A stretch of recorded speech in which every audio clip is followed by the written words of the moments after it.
Tuesday, November 14, 2017. This is MMA Junkie Radio's pre-show, the show before the show. To my left is our MMA analyst, Dan Tom.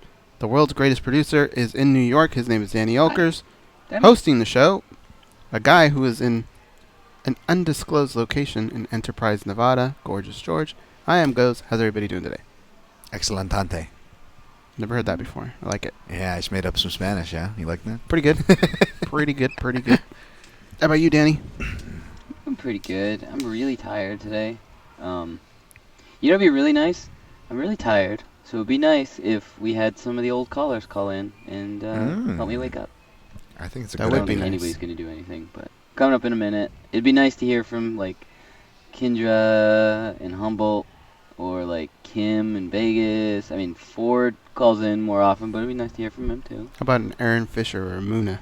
Oh, I like when Muna calls. He always sounds excited to say hi to me, which I'm sure he's just excited to say hi to you guys. But that excitement spills over, so I appreciate the excitement by association. And yeah, Fish, I haven't heard from him in a while. How about the caller Okay. that you named Don Chow? I would like to hear from Don Chow. Hi, George. Hi. We are coming up in 30 seconds. All right. I would like to hear from Don Chow.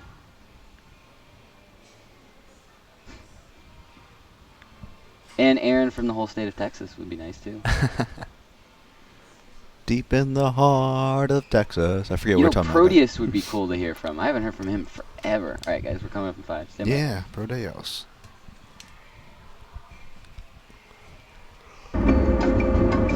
This is your captain speaking. We are making our descent into Las Vegas McCarran Airport. On behalf of our crew, we'd like to thank you for flying MMAjunkie Airlines. Now please fasten your seatbelts and put your tray tables in your upright position because the descent is gonna be a little bit bumpy. Alright, Junkie Nation, it's time to roll, baby, on MMAjunkie Radio with Gorgeous George and Gold. This is what we do and why we do it, baby. All night long, we rollin'! Yes! The MMA Junkie Radio revolution is upon us. Can you dig it? There's no escape. No escape. Through the vast frontier of cyberspace and through a sea of stars in outer space. One small step for man, one giant leap for mankind. We've solidified our combat communications stranglehold. We are controlling transmission. With the use of MMA Junkie Radio and Sirius XM satellite radio technology. MMA Junkie Radio. Commence transmission.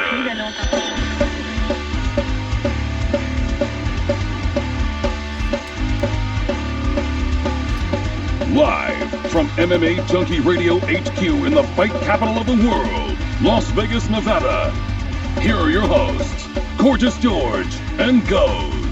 From the fight capital of the world, inside the beautiful Mandalay Bay Racing Sportsbook, you are listening to the MMA Junkie Radio Show, the only show that matters. I'm your host, Gorgeous George. With me, as always, is the devious and dastardly Goz, our ace co-host. Dan Tom, the latest addition to the show, our fight analyst. Danny Otto, back east, producing. What's up, fellas? Good morning. What's Morning. up? Danny. Hi. Are our clocks synced up? I don't think so, because I know I started exactly 1 p.m. Eastern. I have Are you 10:02 staring and at 11 seconds? seconds, 12 seconds, 13 seconds, 14 seconds. How about you okay. guys? I have 28, 29, 30, Oh. 31. I have 31, 32, 33, 34, 35, 36. I'm All of our 10 clocks seconds. are completely Yeah. different. Danny and I are within about a second and a half of each other, but Goz and Dan Tom are about, say it again, Goz, what are you at? 36, 37, 38. Okay, you're about 12 seconds behind. Yeah, you're behind. Danny and I are only off by like a second or two. I don't have any seconds pulled up. And we're all on the Apple system, right? Yeah. No, I'm looking at the clock that's associated with the Prophet here. Okay. Just curious. Wait. Goes, what were you at now? 59. I'm at 10:30. Or sorry, 10:03. 4 seconds. 4, 5 seconds. 5, 6, 7. 7, Yeah. 8. Yeah, so now I'm synced up with Goes. Okay, I'm ahead of you guys. 24, 25, 26, 27. Yeah, that's why you thought 13 seconds ahead. So your clock is 13 seconds ahead of ours. But when you first said it, you and I were close. So you're synced up. And Oh no, but I was looking at the computer versus the Prophet. Oh, I The first see. time, yeah. The But first the time Prophet rules all? Yeah, because that's what controls our timetable. You guys ever heard of that? I think they call it the anatomical clock in Colorado somewhere. And according... That's the I atomic think clock? that one's the one.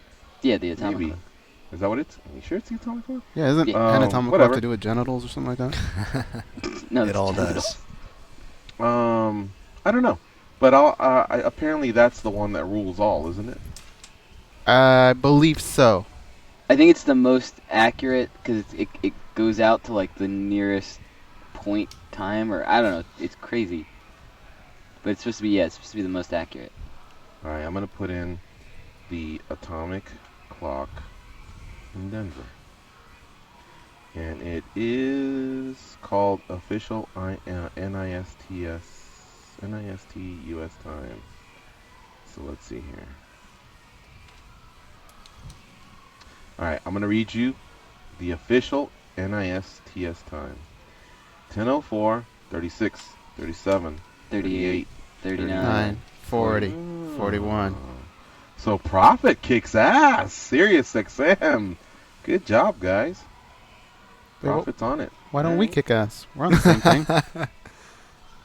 And you have an Apple, right? Yeah. What's wrong with my fucking computer then? Why am I already on 10:05? I don't know. You know the disaster that could be on today's show? Like, I could be, throwing everything, last minute plugs or whatever, just throwing everything out the window. So I'm going to have to make my adjustment here by about 15 seconds. All right. And all this bullshit just cost the show another 5 minutes. All this drivel. Whatever. All right, it's a 2-hour show. Calm down. We're going to get to it all. I've seen some pretty Guys, shitty situations in my life, but nothing has ever sucked more ass than this. Billy Bob Thornton. We never put to bed the Conor McGregor stuff from the other day. Okay. And the latest is there was a chance he might fight at UFC 219. They were lining that bad boy up against Tony Ferguson, and now for sure it's off. And I applaud. I think I applaud the right parties. I don't hate Conor McGregor. I fucking love that guy, to tell you the truth. He came up through Cage Warriors. I've seen him when he was just a good, raw kid. He was hungry. He, could talk a good game. He was backing it up. I never imagined, honestly, I never imagined he could turn out to be the ruler of the MMA world like he is now. But either way, at some point, the act gets a little old when it just becomes too much. And, the other day we were watching the Ric Flair story. And along the way, dude, a lot of people were live tweeting or just sending texts to each other, just kind of going through the memory banks, going down memory road, getting a kick out of it, right? Nobody really, I think, came away saying, wow, what an asshole. I didn't see too much of that. But that's because we were all enamored with the guy, which is the same way a lot of people are enamored with Conor McGregor. And then once he, retires and moves on, I think many sins will be forgiven. Mm-hmm. But if we do take a step back, if that was someone we despise, Flair, I think a lot of people would have been saying, oh my God, this guy was a terrible father, and whatever else, came to our minds. It's whatever direction you want to take it once you become a fan. I don't want that to be Conor McGregor. I think he really has the potential to be a good guy, and I'll tell you why. Because from day one, he was with his gal. And so you could tell this guy just loved to fight. He was good at promoting himself, but he always came home to his wife, I think it's his girlfriend, possibly fiance now. But he really wasn't out there messing around or doing anything that was going to maybe lead him down the path of John Jones, And, when he decided to take some time off to become a father, I thought, wow, he's really taking this responsibility serious, and, I dig it. And when you see the posts on Instagram of him and his son, you can just tell, it means a lot to him. And so I'm a big fan, But at the same time, he's starting to get a little out of control here. And the fact that the UFC and ABC were both kind of thinking the same thing, and that's, that something has to happen. I'm happy. I think it's in the end it's good for Conor McGregor. Okay, so he may not make the Forbes list. That's all ego stuff. It's still money in the bank one way or another. It just things get backed up by a possibility of 90 days, perhaps 6 months, perhaps a year. I don't know. But getting back to that and seeing that both ABC and UFC are taking it serious, you guys kind of stand by what you said yesterday, or do you think it might be worse than we thought? I think when you hear that they're taking it serious, the UFC, it's just there's so many loopholes in this that really, I mean, they can just give you a fine and then pay you more later or something. They can do a lot of things that look good and save face. They're doing the right thing though. Right. And if you're Conor McGregor, like the same thing. Like, all right, you might look at it as, well, that stung. Whatever it was, let's just say it's $50,000. That stung. Hey, Audi, next time we negotiate, make sure to negotiate $50,000 more so we can make that up. I mean, I'm not so sure any of this really gets to him. So I just think maybe the embarrassment a little bit, if there's any. Yeah, I definitely still stand by what I say. I felt it was in the right, morally, ethically, fairly. But, it's interesting because, they did state they were taking it seriously, and from what they say, it sounds like they're working in conjunction with the UFC, who is taking it seriously. But I also saw a lot of chatter saying that maybe this is just lip service, maybe that they are just, making it look like they're taking something off the table that perhaps wasn't really on the table. And we've seen them do that before as far as talking about fights that are signed to taking them away. We saw that with the whole GSP, Woodley, and Bisping trio. It's not beyond their tactics. Now, here's where it gets a little foggy, though, because I'm not a tinfoil hat guy, guys.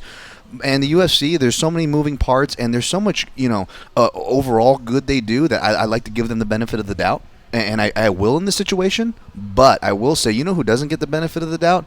The athletic commissions, because when you try to measure what they've done and their sample size of what we've seen, it's a lot of picking and choosing, right? It's a lot of we're going to find this guy, we're not going to find this guy, we're going to make this fight and talk nicely about this guy, but we're going to throw the book at this guy. It's not very consistent, and I think they're the ones that look kind of funny in this situation. Yeah. I just wonder that if this thing goes past the 6 months, we will be without a title defense from the actual champion, not the interim champion who was just crowned a little over a month ago, but we would be pushing 18 months. Is that good for a division that's stacked heavy? Hell no. And so now I'm thinking, okay, if we're going to put the tinfoil hat on, could the UFC say 6 months, 9 months, a year, whatever, and we're stripping the guy? But knowing full well that when he comes back, he gets the first shot. No matter who it is, he gets the first crack. It makes the statement of stripping the champion. It gets to the media, the mainstream media, I should say. ESPN, they gobble it up. Fox Sports, CBS Sports, whoever. But then he goes and boxes. That still makes the company money. Everybody looks good. You know what I mean? And I swear to God, I don't do this too often publicly, this tinfoil hat stuff. I'll do it with goes. I mean, you know what them fools are up to. We'll do it while we're having a bite to eat or something, or just chilling here at the house. But publicly, I don't do it too much because I try and believe in the fact that the sport is in the Wild West stage, the leather helmet stage, whatever. I say that a lot. But that slowly we're going to come out of it, and pretty soon we'll have an upstanding league, an upstanding sports league, where there's roads to the titles and there's none of this, cutting the line and special circumstances. I still let them do it and don't harp too much about it, because I really do believe that in the first 20 years of any sports league, it just kind of has to be this way, guys. But, there's a steep learning curve, because this is a way more modern age than the late 1800s, the early 1900s, when a lot of the big sports were created. Mm-hmm. So, we have to kind of hold them accountable to that. But at the same time, certain things are just going to go down that we're not going to like. Right. We'll look back and go, wow, incredible. A lot of people don't know this, but in college basketball, you couldn't dunk. I want to say like 40 years ago. How crazy is that? Yeah, 3-point line. You know what I mean? The three-point line didn't even exist till the 80s. So a lot of what you see now, the sticking with basketball, I guess at this point, is not what you used to see back in the day. The NFL makes a lot of changes every year. They're just subtle. One year you kick it off and it's a touchback and you bring it out at the 20. Recently it's been the 25. So there's a lot of things that they do constantly to tweak the game and make it safer, more enjoyable, more offensive at times. While MMA, it's we don't have, I guess, that many rules like that.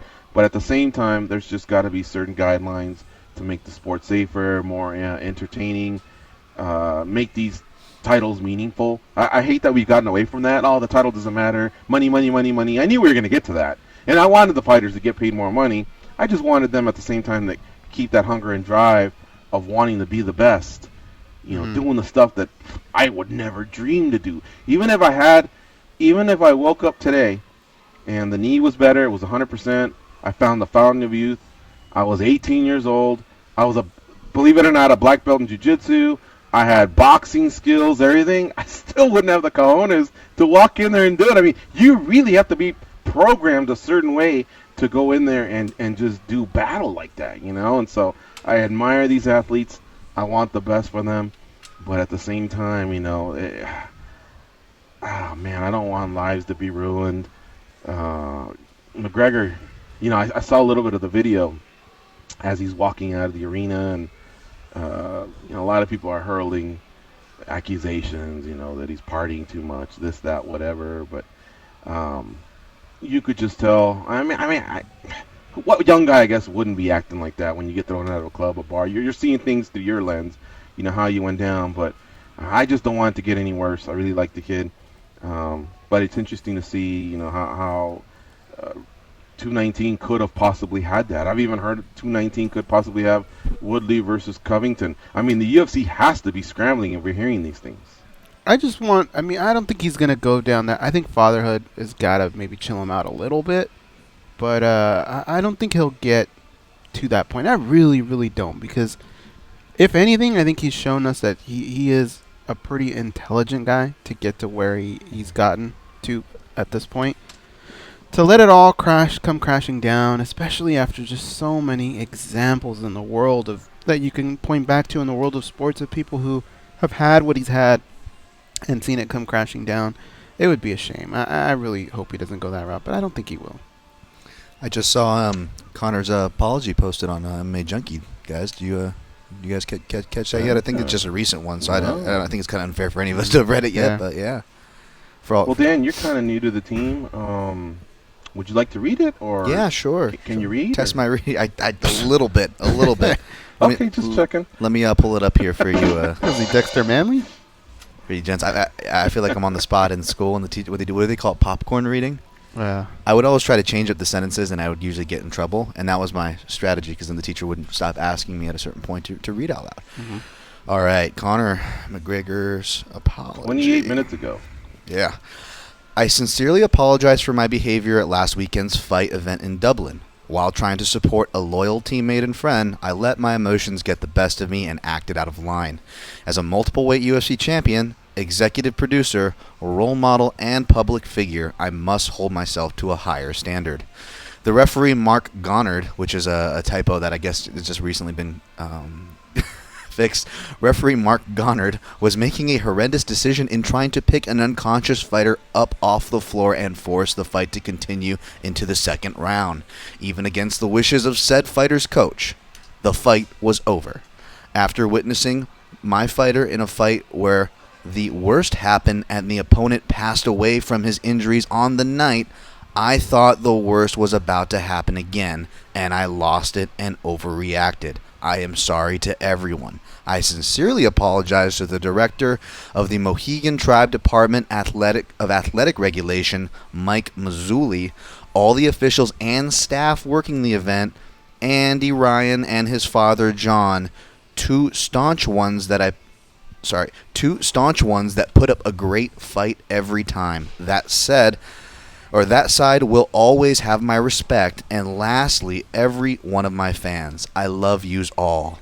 I've always learned from my mistakes, and this will be no different. And all right there. Break it down, fellas. Your thoughts? I mean, I don't know, man. It's almost like a game that we play, right? Like a song and dance. I mean, even when a celebrity does it, you know it's coming. You don't even know if they wrote it or not, or if they care. The only way to show that that's sincere is to change, right? And really make differences. So I would say, all right, cool. You did what you got to do. He kind of did the same thing with the homophobic slur, right? Yeah. Right. Make some changes, though. That's the only way that any of this is going to matter. I don't want to be the the pitchfork holder. I already feel like at least you did it. I already feel like I've taken that role. But yeah, that is the problem with public apologies, even when they don't have holes in it. But I just will say one thing: it did seem like there was a little bit of a jab in there, right, guys? Of a kind of a blame on Mark Goddard, which I will say when we watch the replay, when Mark Goddard's going in and questioning whether he wants to stop it or not, he's distracted because at that point Conor's already hopping the cage. So I don't see how he made that decision. He broke it down pretty extensively there in that apology, but I don't see how he made that decision in real time. But that's my thoughts. That's something that I only came across. I really thought the fight was over. But tell me now, I don't know if you guys have studied it. So apparently there was still a second left or something like that. And what technically happened? The fight wasn't over, and so the fighters are just going to go to their corner and get to rest and come out for the next round. Is that what it boils down to? I guess it was close to the round ending, and there was a potential fight-ending blow that happened, and Mark Goddard appears to step in, and when you see the ref do the waving the hands, no, it's over. Right. He does everything to signal that the fight's over, minus that hand wave, because if you look at his body language, he's immediately interrupted by going into it because you see a figure already scaling the cage at that point. Right. In the sweet spot of whether a fight's over or not. So that's where the confusion comes in, and now everybody's kind of making their side of the story of it. But in real time, he was already up on the cage. The other fighter was saying that he felt like he could have continued. I'm looking at this apology, and I can appreciate that he did it. A few things that he said here: executive producer, role model, public figure. That means pressure. That means pressure not just from MMA, but all of the other parts of the world he wants to conquer, the business world, whatever. Those pressures come, and so the right person gets on the phone and tells you, "Hey, man, long term, do this." You do it. We don't know what Mark Goddard's decision was going to be, so I think a good time to just, whether you meant it or not, I think a good time to maybe make peace with this guy would have been through this public apology and start fresh. Of course, you can keep those feelings, and if you don't hold the elevator door for him the next time, or whatever, or maybe open your door and scratch his car accidentally, whatever, that's on you. But publicly, as you're doing all this, I think he could have maybe just left that alone. We really don't know how Mark was about to handle it because of McGregor's antics, and I feel for him. He did witness. I believe it was a Portuguese fighter. Do you guys remember that? Yeah, I remember he was there. Was it the Portuguese fighter that passed away, or was it his own teammate that passed away? I thought his teammate, I believe. Yeah, he's talked about it quite a bit. And, that is a horrible thing to witness. Right. I don't believe that was about to happen, and so I don't know. Whatever. Look, I'm not going to sit here and split hairs. The apology's there, and maybe this will save him 3 months. I don't know. Maybe this will put him in a position so that he pays a fine and moves on, and maybe he fights in March. I had heard March. I really had not heard December. I believe December after the McGregor-Mayweather fight. I thought it was possible. He was talking about going to Ibiza, jet skiing, yachting, fishing, whatever the fuck.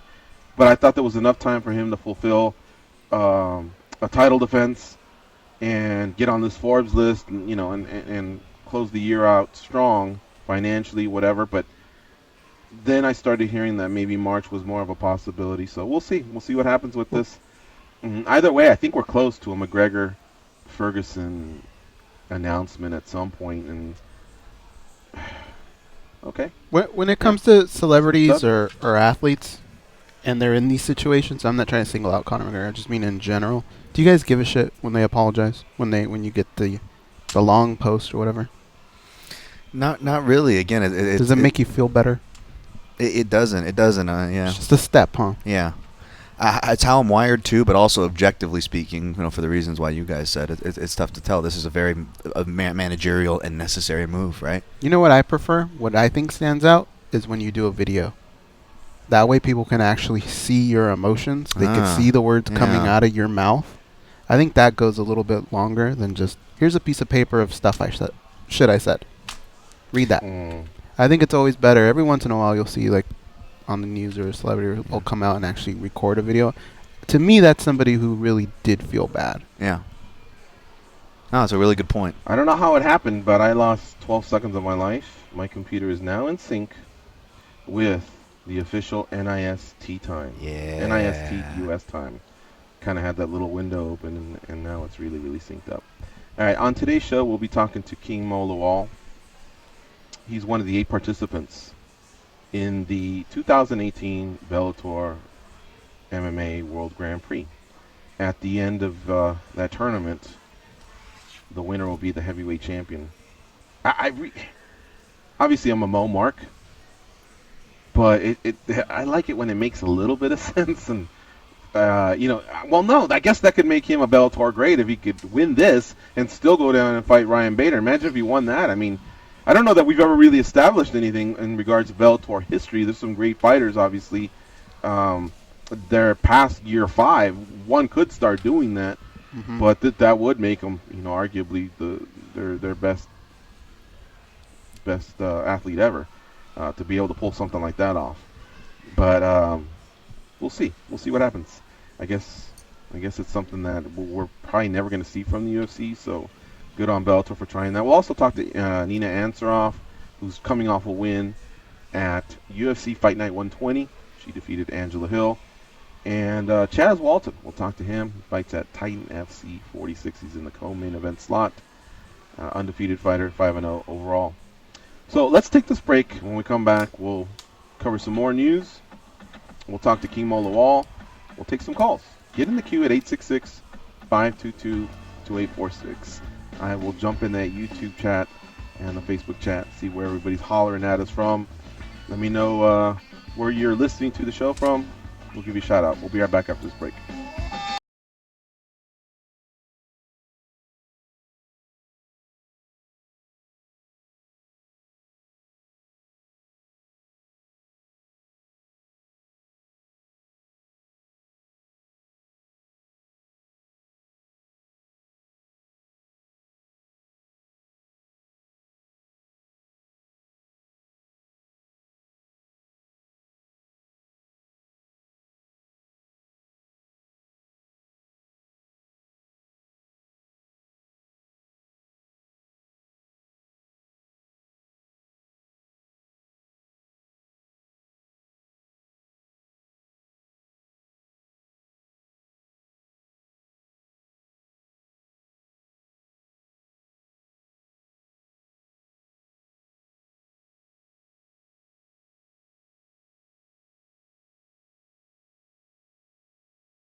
Okay. What am I doing, nothing. Boom. Back or something. Let's do it.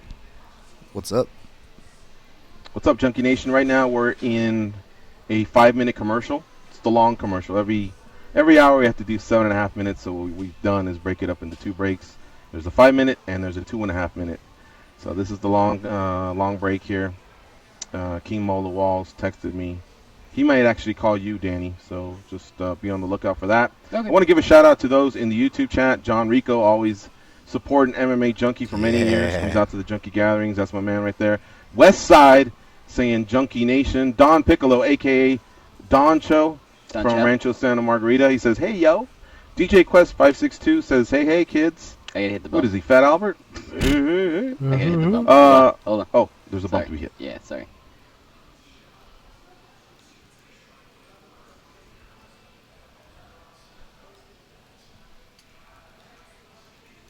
After weeks of speculation, University of Tennessee Athletic Director John Currie finally made a move and fired head football coach Butch Jones. Butch Jones inherited a program that was pathetically bad. Pathetically bad. The guy can coach football, but the unwarranted shots and people trying to take his name and run it through the mud was unnecessary. Seemed like a move made 4 weeks too late to some on ESPNU radio. It's gotten to a point because of all that's gone on the last month and a half. You had dirty laundry get aired, and you also had rumors build. ESPNU Radio is the place to be for expert analysis and reaction to the college football coaching carousel on SiriusXM 84 and on the SiriusXM app.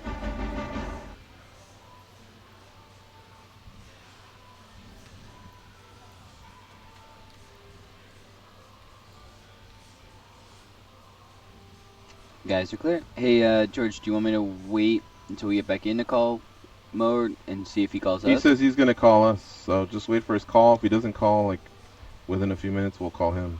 Okay. All right. Going through the YouTube chat still, while we have a couple minutes, Westside says, Conor not defending, tell me something new. You know, you have a point. He's won some major titles over Cage Warriors and the UFC, and he's never defended once. Now, he has had an active career, so you can't say that he takes these long extended breaks, and he does challenge himself against great fighters. So I don't, on that I'll back him up. But just this last year or so, while he's become Money Mac, he has distanced himself a little bit from those trenches. Joey Marguerite says, Don UPS, is that you? Looks like they're having some small talk there. That is. Carter Kane says, when is Nina going to be on? She'll be on at 2:20 p.m. Eastern Time, 11:20 a.m. Pacific. Robert Carriere says, do you see Khabib getting a shot at Ferguson at 219? No, I don't. Well, fuck. I guess if they paid Ferguson enough money, maybe, but I think Ferguson earned his spot. He can just chill. He wasn't active. I mean, really, when he fought Kevin Lee, he was coming off almost a year layoff. So it depends. If he really wants to stay busy and they pay him well, maybe he'll do it. Because I'll tell you what, if he beats Conor, he'd have to face Khabib anyway if Khabib were to get past Edson Barboza. We don't want to slight Edson Barboza. You never know, man. Usually money does talk. And lastly, Luis Santa Cruz, shout out to you. He says, what's up, guys? What's up, Luis Santa Cruz? All right, stay tuned there. We're going to come back from a break here, and we'll keep the MMA Junkie radio show going. Thanks for chatting with us in YouTube. Come back in third.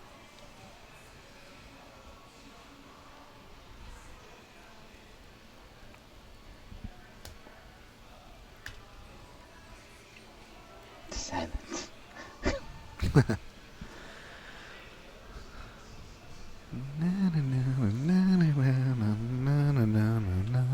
Sorry, that was my sexy saxophone attempt. All right. You stalled long enough. Time to come back. Stand by.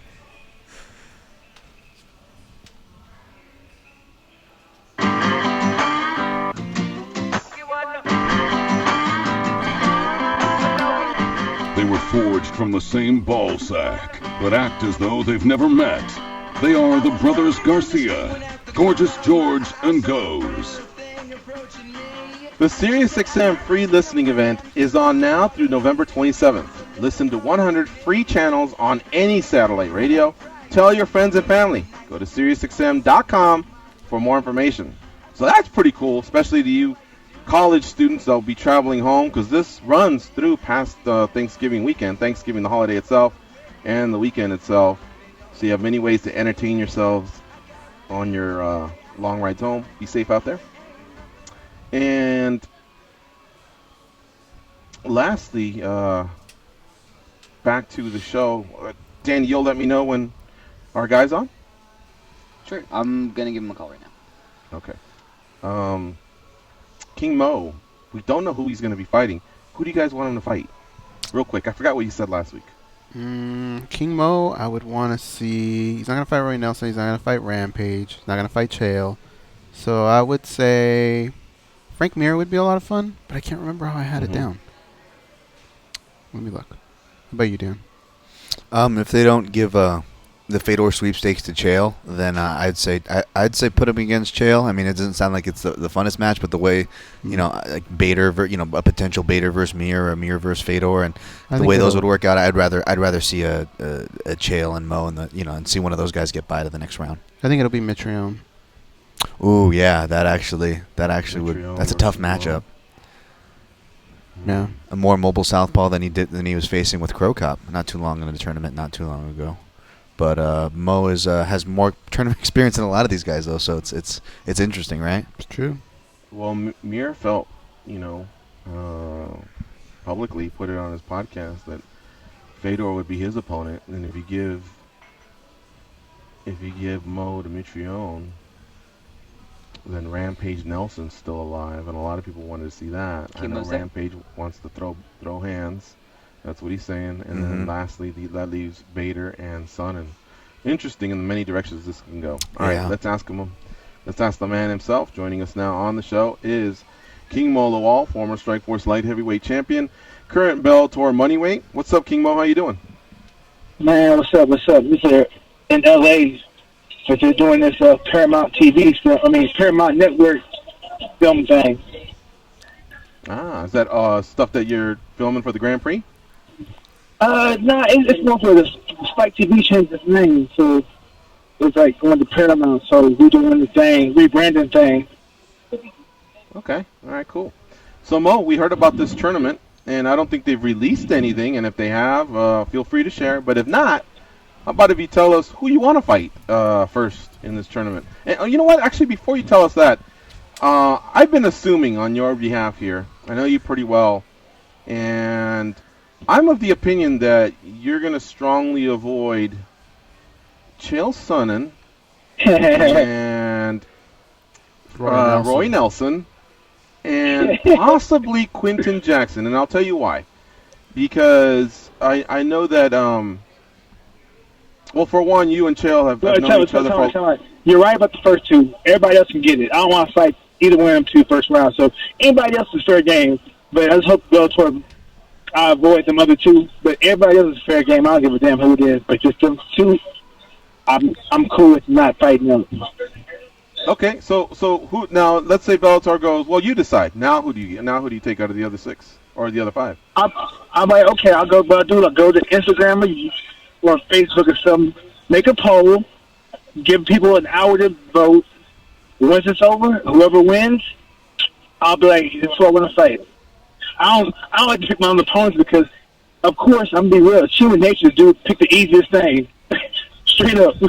So who's the easiest? Who's the easiest of those five? I don't know. But I ask well, who y'all think the easiest fight is? Oh, he got you, George. We're not fighting. You're fighting. We're the interviewers over here. He got you. Yeah, you got the count slick. Okay, all right. I'll tell you what. I'm not gonna back down. But then you know what? It's a chessboard. I make my move, then you got to make your move. But I'll go first. All right. Okay. Let's see here. I would say the easiest. That leaves Fedor, Mir, Bader, Rampage, Mitrione, and King Mo. Or, well, not in King Mo. He can't fight himself. Unless. Yeah. Let's see here. I mean, no disrespect to Fedor, but he just isn't what he once was. Mm-hmm. And so I believe that, he's an undersized heavyweight. Because I would think that, the size matters at some point. I know King Mo's had success at heavyweight. I think he's 12-1 as a heavyweight, so it doesn't matter too much. But still, he's one of the undersized of the big guys. So I would say it's between Fedor and Rampage. And the reason Rampage is because you just beat Rampage, and I think you've shown that you being the more active fighter, I would just think you'd be more fluid, and then that would still stand up. So one of those two. But I also think the Rampage fight is, the trilogy fight. Even though you guys kind of squashed it and he gave you a ton of respect after you beat him, I feel like that could be built up again into a nice semifinal. I don't know if I want to see it right away. So I don't know, man. And plus, who the fuck doesn't want to fight Fedor at some point and just say you were in there with him? You know what I mean? So I think there's something glamorous about it as well. I tried my best. I narrowed it down to those two. How about you? Well, when you said we played checkers, you know what I'm saying? You were playing chess? Well, checkmate. You did everything I have to say, you know what I'm saying? Look, straight up, if I was going to fight anybody, I wanted to fight the person that's the least active, the person that's not really into it. That would be the easiest fight. You know what I'm saying? And really, I don't know, because I don't know what Quentin's mind is, because I ain't seen him. You know what I'm saying? I'm pretty sure he's into it, you know what I'm saying, because he's in the tournament. So I'd have to see everybody's face up and hear what people are saying. But I definitely want to fight the person that's not really into fighting anymore and has not been active as of recent. That's who I want to fight. I don't know who that is, so I have to go look at everybody's, like, record and look at everybody's, streak. Actually look at everybody's last 5 fights, see what they were and if they won them. Mm-hmm. All right, you guys accept that answer? Or should I press him some more? I like it. How cool would it be if they let him do that, though, at a press conference? Duck, goose style. Just walk behind somebody and just duck, and then just pick the dude he wants. Well, let's take a look here. I mean, Fedor has fought recently because he fought Mitrione. So they are equally in the same time removed from their last fight. Except Mitrione won the fight, Fedor left with a concussion. So of the two, I would say that puts Fedor underneath the easier side. Again, no disrespect. I know Fedor is an all-time great, but that I think puts Mitrione off to the side. Now we're left with, and remember, we're leaving Nelson and Chael Sonnen to the side because Mo has trained with them. He's close to them, so we're just working off the other fight. Now Frank Mir would be working off of a 2-year layoff. Ryan Bader just recently fought when a couple of weeks ago, so he's fresh as a daisy. In fact, he called you out. He wants to defend against you whenever you guys get back around to that. So now you really are left with Rampage and Fedor. Who am I missing, guys? Isn't there another one? Dude, if you look at King Mo's career, when has anybody ever done him a favor in this business? Never. He's always got to do it the hard way, and because of that, I think he's going to get matched up with Matt Mitrione. Well, I'm going with that. Look, to me, a fight to fight. You know what I'm saying? I could be fighting Mitrione, I could fight the quadriplegic, I could fight the paraplegic, every fight is a cat, you know what I'm saying, that has 10 arms to kill her. A fight to fight. I'm going to train smart, I'm going to get him beat. You know what I'm saying? That's what I'm going to do. All right. Goes and Dan Tom, what do you have for King Mo? King Mo, who would you say you're the worst style matchup for in this tournament? I don't know, man. That's a good question. I don't know, because I think like, if you think about it stylistically, I match up bad against all of them. You know what I'm saying? In a sense, I can wrestle. I'm long. Granted, I'm not that tall, but I got a long reach. I'm quicker, and I got a pretty good gas tank. You know what I'm saying? So, and I got good position strength. So I think I'm gonna give all those guys problems. I've never been muscle in the fight. It might happen in this tournament. Who knows? But I'm gonna find a way to make sure that don't happen, because I find a way to keep the fight to my strengths. So that's what I'm gonna do. You know what I'm saying? That's what I like to do. And if it comes down to me fighting a person that's gonna allow me to do that, and I'm gonna find a way to finesse them and make that happen. Do you like the way the tournament is being played out, or do you like the Ryzen style of tournaments? I like the way it's getting played out, because it can make you can become bigger as the weeks go. The build up. I like the Ryzen tournaments because you can get paid faster and sooner. But you know what? It's cool because now you get a chance to build on things, and during the tournament you get a chance to see future stars on the undercard or on the main card of these fights. That's why I think it's cool. Mo, from listening to the show before being on it, I would love listening to your interviews, and even not your interviews, you'd hear other fighters come on here, and they would sing your praises as far as you helping them with their games. And being at an American Top Team, I'm sure you get to interact with a lot of people. So I guess my question is, since I'm hearing you as the master role so much, is there anybody Mo goes for a master, anybody you go to get knowledge imparted to you, or do you do a trade-off? Like you're working with Gokhan Saki, you say, hey, Saki, I'll teach you some wrestling, help me with my striking. How does that go about trading knowledge? I do trade-offs, but really I'm a sponge, man. I've had a chance to have some great coaches, and the great coaches I had in wrestling, they molded me to have certain philosophies that I brought to MMA. I got guys I reach out to like black belts like Dean Lister, Coach Pahomba. I reach out to Lebo. Granted, he's not probably American Top Team no more, but I reach out to a lot of people, kickboxers. Tyrone Spong rings a bell. I might reach out to Jordan Carew to get Gokhan Saki. Boxing, I got a lot of names. Brother Fareed, Jeff Mayweather, Coach Anthony, Coach Stokes, everybody at the Mayweather boxing gym. So I got my boy Gary Clark, but I got people that I go to. I go to them a lot.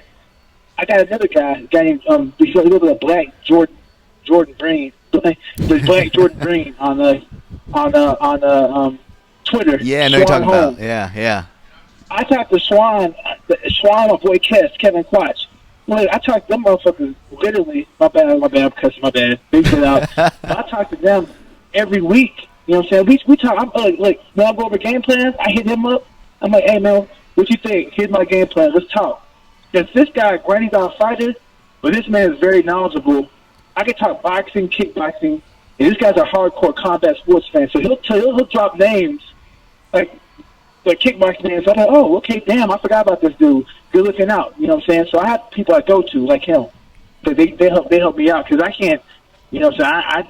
I can't learn it all. I don't know it. I just learn it and hold on to it. That's awesome, man. Mo, who have you gotten the best training in terms of, they were just on another pedestal when it comes to just Brazilian Jiu-Jitsu? Maybe give me 3 names of all the people you've ever grappled with where you just said, I'll never reach their status, I'm not even close. I can name you a bunch. I can name 5. Verdun, Hamlet Borjal, Laborio, Pahompa, Shoeface, Adolfo Vieira. I'm pretty sure I said Dean Lister. I'll see Dean Lister again and say Verdun again. You know what I'm saying? Babalu. I got smacked by all the cats. Hani Yaya. I've been submitted. Oh, Vinny Magalhaes.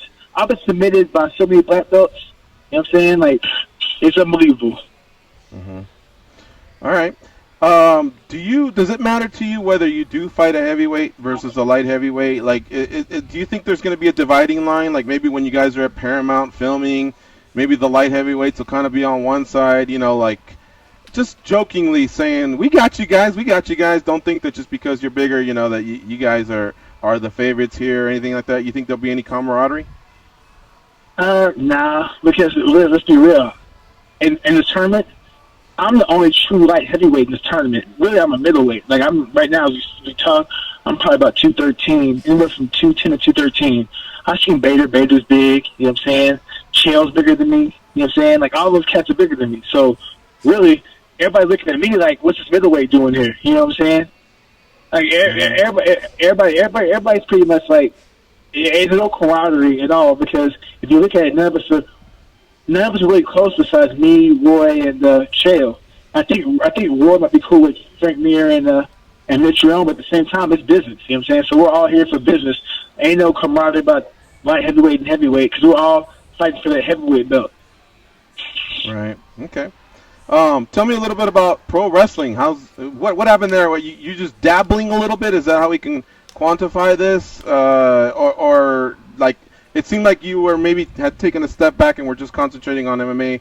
We're talking a few years ago when you would go to Ohio Valley and you were aiming to to do both. But are you getting back into it, or was this just a quick run you were on? Man, a quick run. I'm not gonna do too much because I'm focused on MMA. Man, pro wrestling's hard, man. Like, shout out to Matt Riddle for making it happen because Matt Riddle, he's on his thing. Jeff Cobb is on his thing. You got people that are leaving Shayna Baszler. You got people that are leaving MMA, going to pro wrestling to do their thing. You know what I'm saying? And it's hard to do both. Bobby Lashley, somehow he's doing both, and my hat's off to him. You know what I'm saying? Because it's not an easy game. You can't. It's hard to do both. I don't know how he does it, but he makes it happen, man. So I'm gonna focus on one thing. If I can do a few wrestling shows here and there, occasionally, I'll do it, but not too much. It's too hard, man. It's too hard on your body. If Scott Coker pulled you and Bader aside and said, we can remove you guys from this, we'll throw Karatanov and Lashley in here, and let's just have you guys compete for the belt. Because, again, Bader called you out respectfully, and you've obviously done some work there in that division, so you would be a worthy contender. Would that interest you to just fight Bader and leave yourself out of this, or is this really, really got your juices flowing? Like, are you into this tournament? You know what? How about this? How we'll one up it. I can fight Bader first round, right? 5 rounds fight for the belt. Damn. Keep us in the tournament. I don't care. Keep us in the tournament. If it already happened, I'd be like, keep us in the tournament. Let's go 5 rounds for a belt, and I can win 2 belts in one tournament. Bam. Never been done before. That would be interesting. So at any point, at least going into the semifinals, we know that the light heavyweight champion's still in the tournament. Yeah, of course. Ding, ding, ding. How you feel? What you feel about that? That's good, huh? Have you pitched it yet? Yeah, nah, not yet. But I'm playing my Don King Mo hat on. You know what I'm saying? So, yeah, you like that, huh? I haven't pitched it yet, but you know what? Now I might pitch it because that's a great idea. Junkie Nation. Wow. Y'all went to private schools, huh? Y'all went to private schools, didn't you? Yeah, you got me. Y'all make me think like I made that idea up. Now you pitched it to me, so you kind of threw me a little softball. I dig it, and guess what I'm finna do? I'm finna text Coker and Hogan and whoever else I can text to make that happen today. There you go. Right. One last thing here. You are, for the last at least 5 years or so, you've been one of the staples over there at American Top Team. Recently, when I was kind of catching up through your social media, I saw that you were in a picture with Colby Covington, and that's what I want to ask you about. When he went down to Brazil and did his thing, he pissed some people off. How much was this, how big of a deal was this within the gym? Did it kind of split the Americans and the Brazilians, or is it just more of a Colby thing? And where do you stand with Colby? I'm cool with Colby because I know Colby, I don't know if he really means it. I know he's saying it, you know what I'm saying? So he's trying to get over it, and people are reacting, so it's over. You know what I'm saying? It's a pro wrestler's mentality, man. Some people get it, some people don't, but Colby's over now off of just that one promo. You know what I'm saying? Granted, I wouldn't say it like that. You know what I'm saying? But that's what he said, and he'll stick with it. You know what I'm saying? When you're a heel, you live by it, you die by it, until you change the face. So it's going to take somebody to beat him, to humble him. They got to find the person to do it, and then make him turn to a face. It's a pro wrestling. It's the pro wrestling game, boy. That's all it is. Have you seen any drama between, I think, Bigfoot, Amanda Nunes? Some of these people were tripping since he's been back. Have you seen anything? Man, he ain't been back in the gym. You know what I'm saying? So even if he came back, I don't think anything's going to happen. I think people are going to talk to him. He'll talk to them, squash beef, because really when it comes down to it, we're American Top Team. You know what I'm saying? People don't, remember years ago when Jeff Monson was on the anarchy kick and he was bashed in the United States? Mm-hmm. Yeah. Dan Lambert was like, just let him do it. You know what I'm saying? Dan actually told Colby, chill out, and guess what Colby said? What? F off. F you. And Dan was like, come on, dude. Dan's like, come on. And he's like, no, man, I'm going to stick with what I say, and I'm going to stick to my guns. I said it, so I'm going to stick with it. So Colby's sticking with it, man, and sticking to his guns. He's the ultimate bad guy. Mm-hmm. You know what I'm saying? All right. So... All right, King Mo. So we got to wrap up here. We got to take one last commercial, but I think Goes has one of his off-the-wall questions for you. Go ahead, Goes. Mo, I wanted to get your thoughts on the Ric Flair 30 for 30, because I know that's one of your favorite wrestlers. And is there a wrestler that hasn't gone through 30 for 30 that you would like to see go through? Oh, man, that would be... You know what? I wouldn't mind seeing, the Ted DiBiase. I wouldn't mind seeing a Virgil, because I'm going to be real with you. Let's be real. Ted DiBiase and Virgil, if they had that angle, that gimmick today, it'd get destroyed. Yeah. I wouldn't mind seeing one on Butch Reed, you know what I'm saying, Ron Simmons, because Ron Simmons was the first black champion. I wouldn't see one on Big Fat Vader, because Vader could wrestle, he's dying. Perry Saturn, you know what I'm saying, Greg Muta, Masahiro Chono. I want to see some throwback wrestlers, some old school wrestlers. And then this new age stuff, I'm just go with the old school, the good old school wrestlers. Greg the Hammer Valentine. Let's see Hakeem. Let's see Slick. Let's see him do stuff on them people. Hey, can you pop? Virgil, though? Can you pop like Hakeem? What's up? I can't.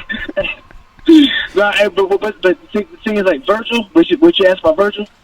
I said, are you sure about Virgil, though? I mean, I don't know that gets too far in ESPN. I think someone pitches it and they say next. No, but the reason why. But here's the thing, right? People have to. I feel like they should talk about the stereotypes of the '80s wrestler. Think about it.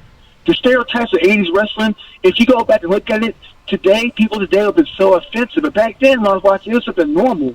You know what I'm saying? Like, they should talk about that because times are different. They should talk about how things change and that the cultural change in wrestling. Because there has been cultural change. Think about the stereotypes, and then think about the Attitude Era and the NWO and all that stuff, and then think about now. The culture's changing in pro wrestling. You know what? I'd They like should to do see a something on that. collective one on jobbers like Rene Goulet, the Brooklyn Brawler, just to see what Brawler, they yeah. went through. I mean, seriously, Yeah, I'm not definitely. clowning or nothing. Yeah. I'd No. like to see what SD Jones and them other guys would have to say. All right, you're on to something here. King Mo, thanks for the time. Enjoy LA, and we'll talk to you soon, bud. Hope you get what you All right, want man. as far as the All right, matchups go. appreciate it. All right, we'll see you. Folks, we're going to take our last break of the first hour. You're listening to MMA Junkie Radio on Sirius XM Rush 93. Stay close.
Charm, compassion, common sense.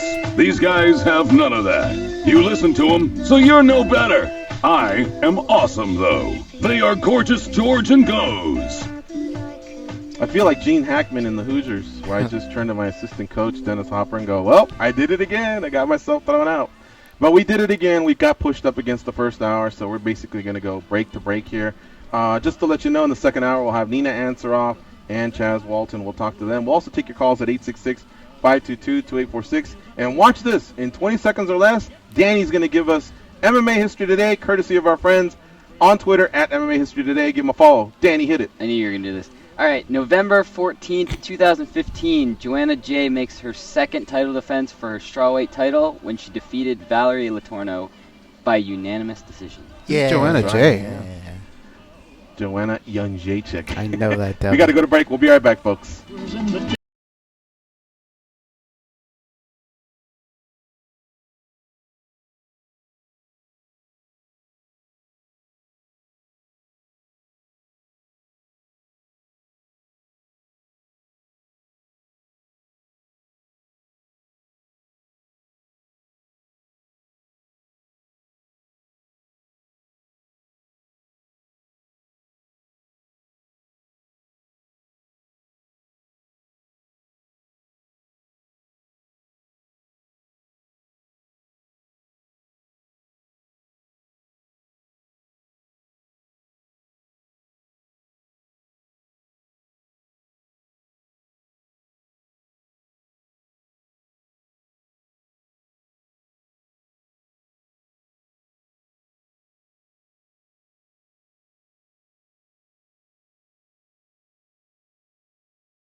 was greater, and still be greater.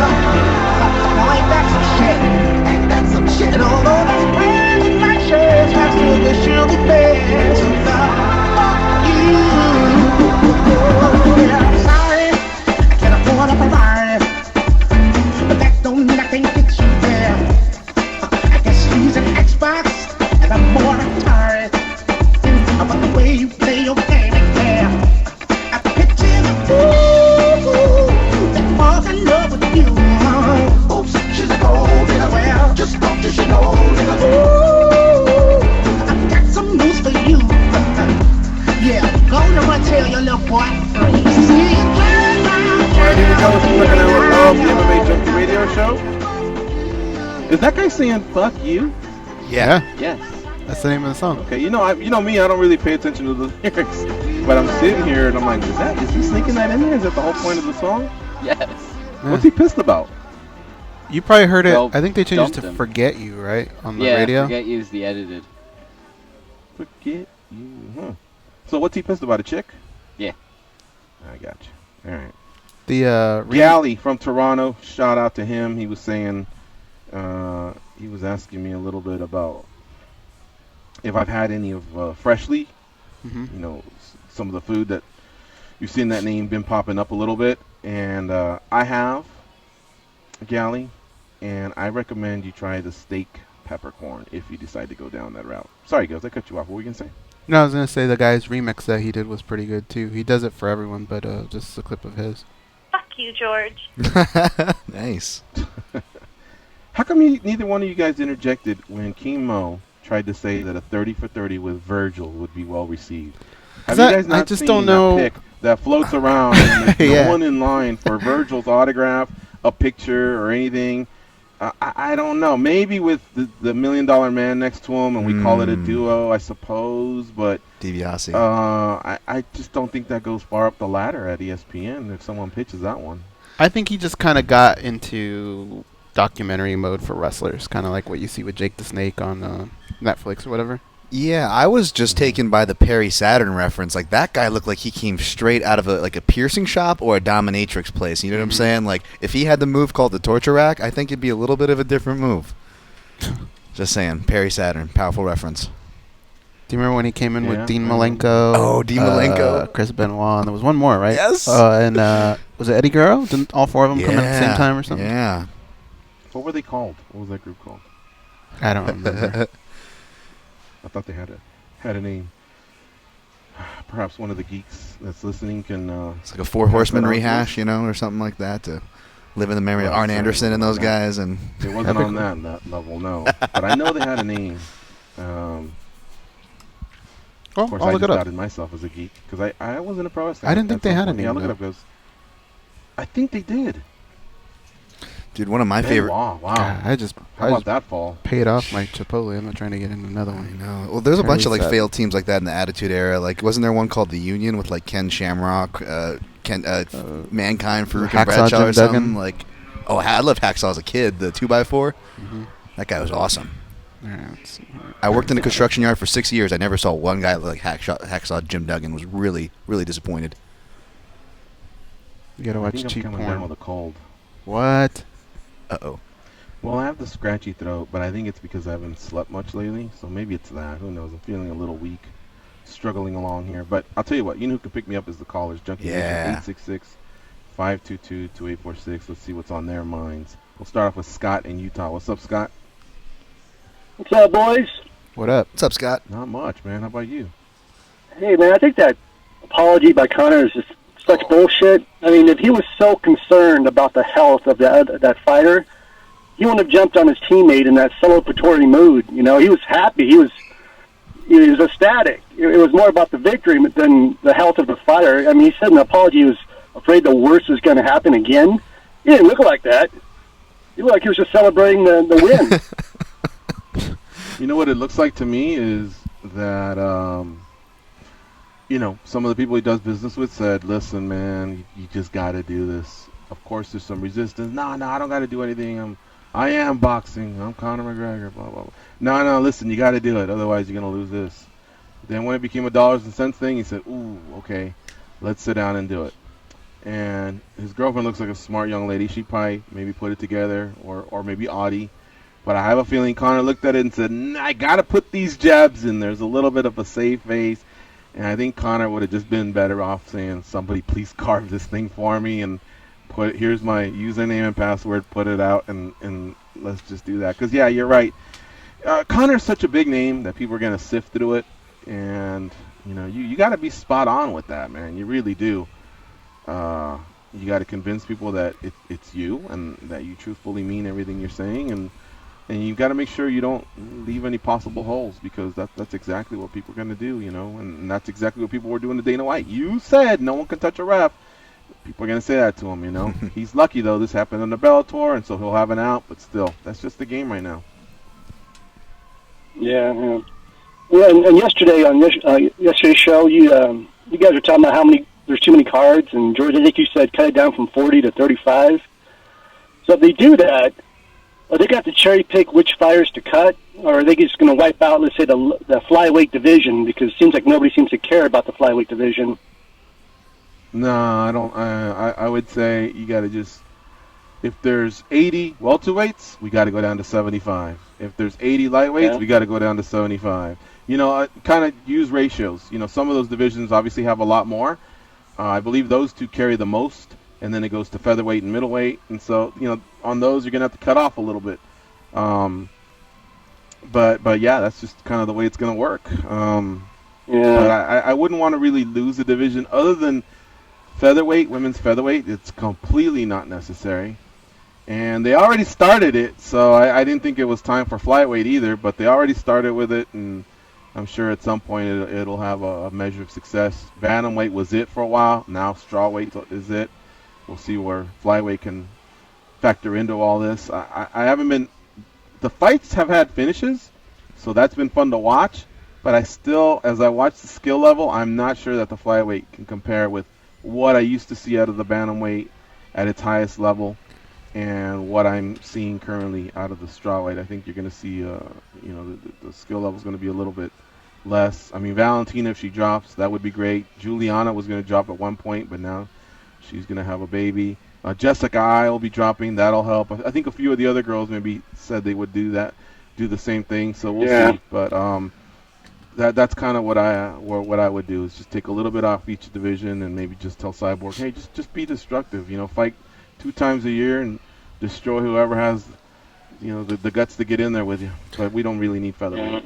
I agree with George in the fact of maybe limiting divisions and whatnot. It's kind of hard to add or drop, but I would say maybe, if you cut down the shows, what if you cut down those really super regional shows where they kind of, UFC's pulled out as far as developing market of talents there? Because when they go to do these extra shows, they're often, looks like they're just booking guys from that region just for that shows. They're not really ranked guys. Yeah, exactly. They're not really guys. I don't want to be rude and say worthy of being there, but you guys get what I'm saying. Maybe, start with those, trimming those shows and the fighters that come along with that. Maybe that's the little difference that we're talking about here that could make it a little more digestible. Okay. Well, according to Mighty Mouse, didn't Dana say he threatened to do away with the flyweight division when they're negotiating for the TJ fight? Yeah.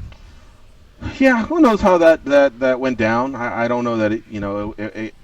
I don't know that it became. Listen, if you don't do what I'd like, we're going to get rid of it. I just think it could have been something like, hey, listen, this is how divisions have gone away in the past. Look at what happened with 55 back in the day. Jens Pulver, Eve Edwards, that first group, certain things didn't align for them, and so they did away with it, and then they brought it back. So who knows how that conversation went down. It'd be fair to hear it from both sides, but I don't think it went down as a threat like that.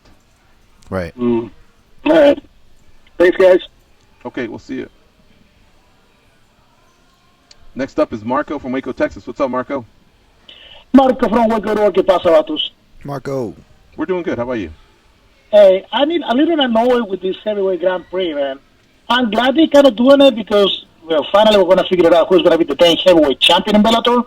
We still got to wait a whole another year. That is annoying. But they give us 4 true heavyweights and then 3 historically light heavyweights and a middleweight. When in the roster you got Czech Congo, you got freaking Bobby Lashley, you got Justin Rand that got an amazing story to tell. Then you just signed Jay Hager, formerly known as Jack Swagger from the WWE.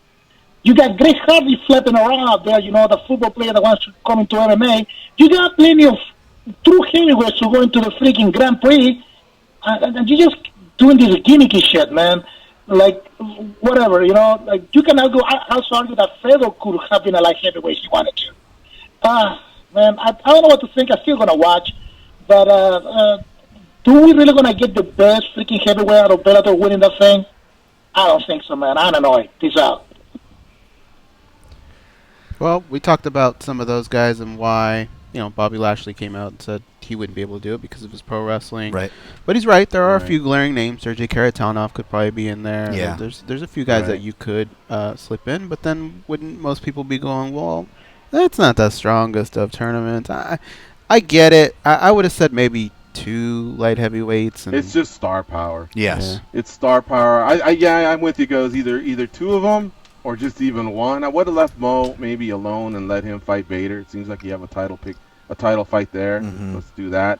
Rampage, perhaps, and if he had to stretch it, Chael, just because Chael's kind of almost in no man's land. I don't know that he's even interested in these titles. He should be. I think at one point his quest was to win a major title. This would qualify. But, they pay these guys pretty good money. To flip it on Marco, these fights are supposed to happen amongst the cards throughout 2018. So I just don't know that there'd be that much pop to, Justin Wren versus anybody. He is doing some great stuff. I commend him for it. But Bellator needs ratings more than anything, and I think that's why they're going with this group. I'm not necessarily I wasn't that into it. I think I would have preferred just them sticking with heavyweight, but Bellator, I like their creativity at least. I'm actually not surprised they left Czech Congo out of there too, and not to be disrespectful. I'm sure the guy's a really nice guy, and he's definitely been around. But let's be honest, Czech Congo's fighting style that kind of was happening toward his end of the run of the UFC kind of continued it over. And I know Bellator's tried to put him in some real important spots, and then the fights haven't been that great. So you got to imagine. I'm sure that they thought about these things. They just wanted to get, like you guys said, the name value and the most attraction they can get to this thing if they're going to go ahead and do it. Yeah. I wanted to answer a question. I'm also been a member of the Underground, the UGMixedMartialArts.com. Even before I was ever a part of MMAjunkie. That's how long. Mm-hmm. My member since date is, 2000 or 2001 or whatever the initial, launch date was. I'm old school over there, so I tend to peek at it. Yeah. But a thread was created by MSHI, Mishi, it looks like, is how one would respond. And rather than respond to it, I guess I was lazy. I figured I would just verbally respond to it rather than type out my answer, because I think I know the answer to this. And it was a good thread.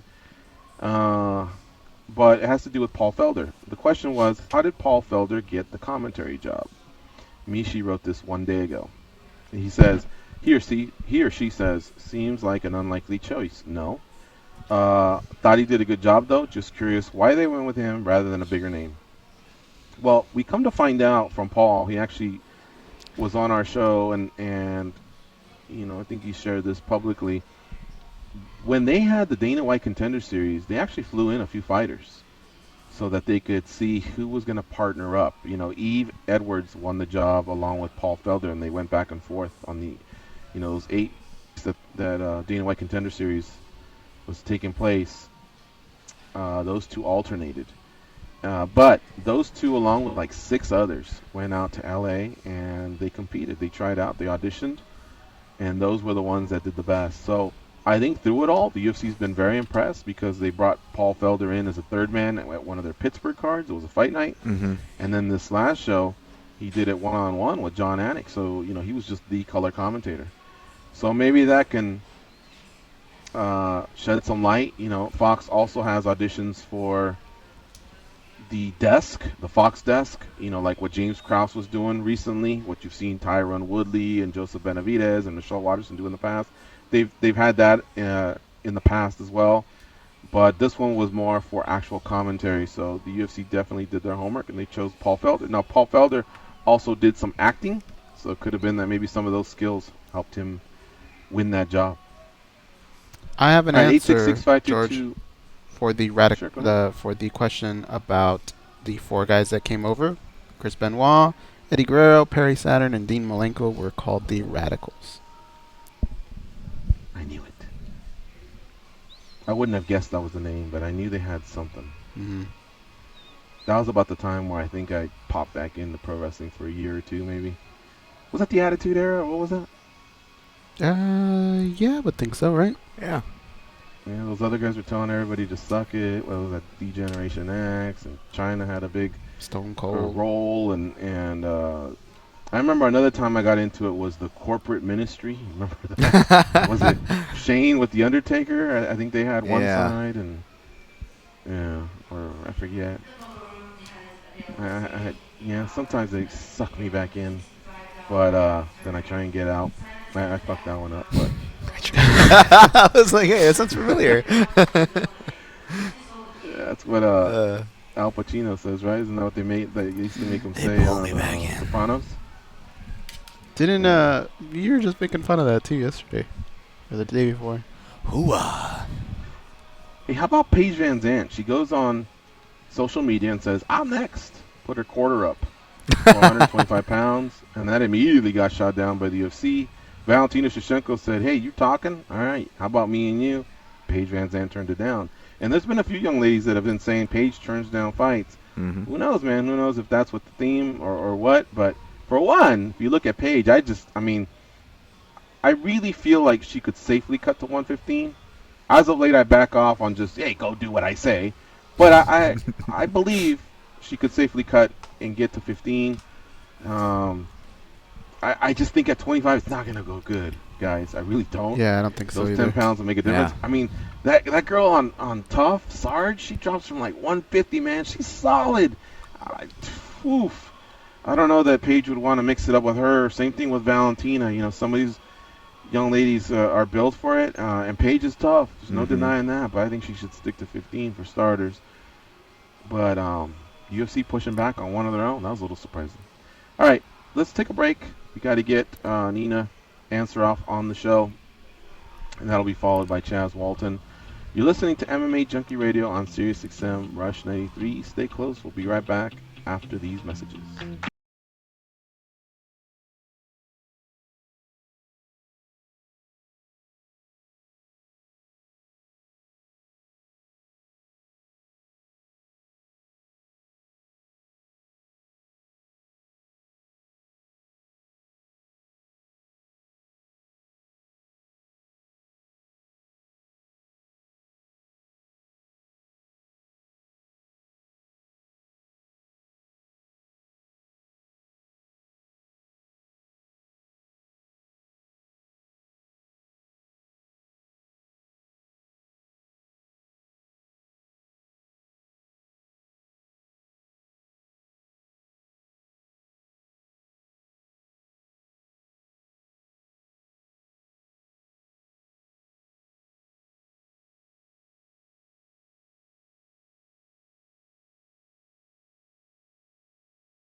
They pat down TSA agents because they don't know where those people have been, and because they can. They are Gorgeous George and Goes, and this is MMA Junkie Radio. The SiriusXM free listening event is on now through November 27th. Listen to 100 free channels on any satellite radio. Tell your friends and family. Go to SiriusXM.com for more information. All right, I want to thank our guest, King Mo, from the first hour. Follow him on Twitter at KingMoFH. Our next guest can be followed on Twitter at Nina Ansaroff. Nina was victorious this past Saturday at UFC Fight Night 120, which is headlined by Dustin Poirier and Anthony Pettis. Nina defeated Angela Hill, former Invicta strawweight champion there, on the prelims. Unanimous decision. She joins us now on MMA Junkie Radio. Hello, Nina. How you doing? Hello.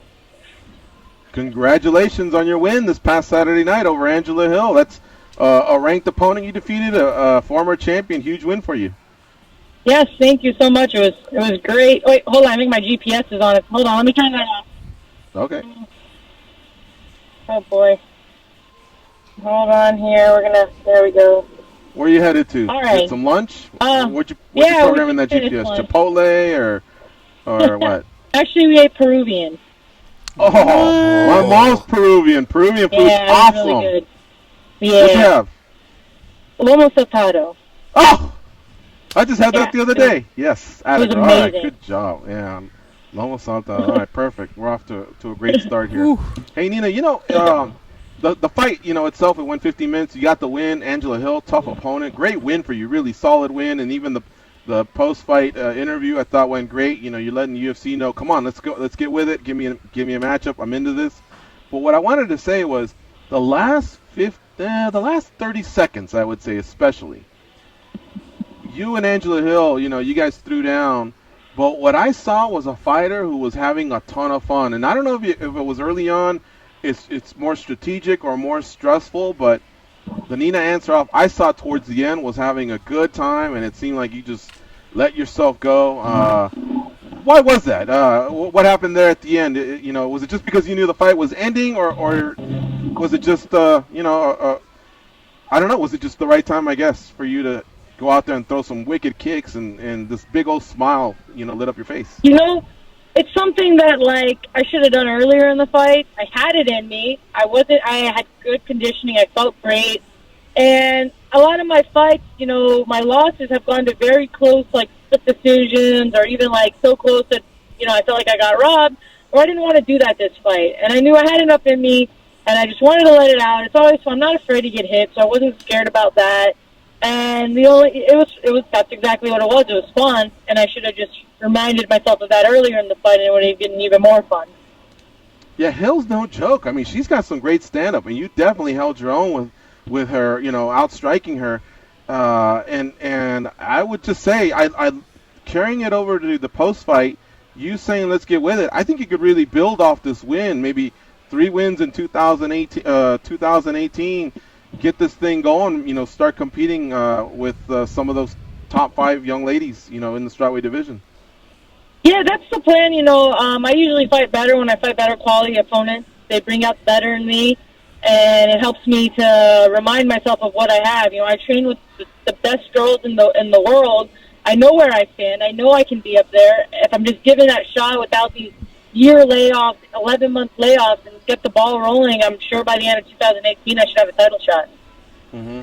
When you did say, hey, when you told, I think it was John Anik who was doing the post-fight, but when you said, hey, let's keep this thing going, is that urgency go back to, I once saw, I think it was a scrum, it may have been when you accompanied Amanda, where you guys had talked about starting a family at some point. So is the urgency come from that, or just because, like you said, okay, is that what it is? It is, because, I'm 31. I don't feel like, I'm 31, I can't fight anymore. I feel like I got a lot of years left in me fighting, to be honest with you. I feel in the best shape I ever have, but I do want a family, and that's something that I would have to take time off for. So if you're going to tell me that I'm not going to fight in a year, I would use that year to have a child. But if you're going to tell me, we're going to get this going, give you 3 fights in the next year, let's do the thing, I don't want. I'm not picking one or the other at this time. I'm going to go with what it is. I can't tell you after this fight I'm going to do it. After this fight I'm going to do it. You never know what's going to happen in a fight. If the ball's still rolling, you roll with it. But if they're going to be like, you know what, we don't have anything for a year, there's not really many opponents, like, great, then I'll use that year efficiently instead of just sitting here waiting. You know what I mean? So it's not like this or that. It is, but it's not. You know, if it happens, it happens. If it doesn't, it doesn't. But in our situation, it takes planning. It's not like a normal relationship. You know, like I don't have to get into it. We're all adults. You know how this works these days. But we can't just do it like that. There's planning that goes involved. So I need to know when I'm fighting next and when I'm not. Between the Jones-Lieberger fight and Hill fight, you were healthy. You could have taken more fights. I guess. I think you kind of answered that. Was it just because of a congested schedule, or did you have any injuries or any setbacks where you couldn't have fought sooner?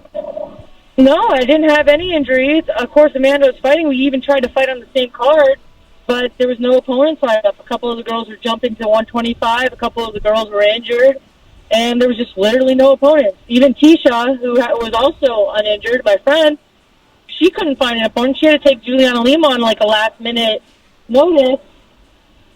And that's how she got hurt. So, unfortunately, I'm not able to take 115 fights on a 1 week notice because it's a big cut for me. But, you know, if that's what it has to go to get better fights or more fights, I'll be able to be doing that at 125 and maybe long notice at 115. So, you know, I'm not, like, bashing the UFC or anything like that at all. It's just, we just need more opponents in our weight class.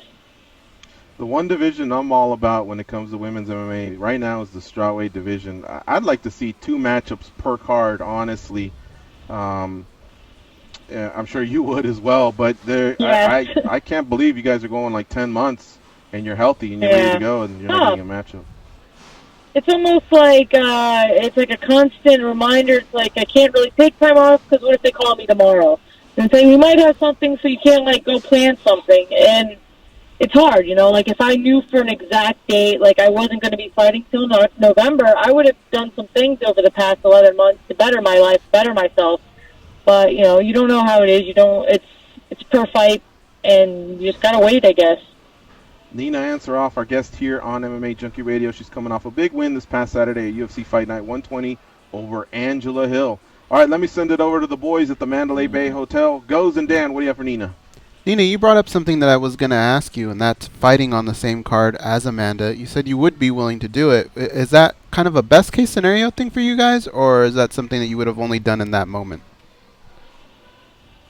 In that moment, there was that Rio card that was in June, I believe, and Amanda wanted on the card.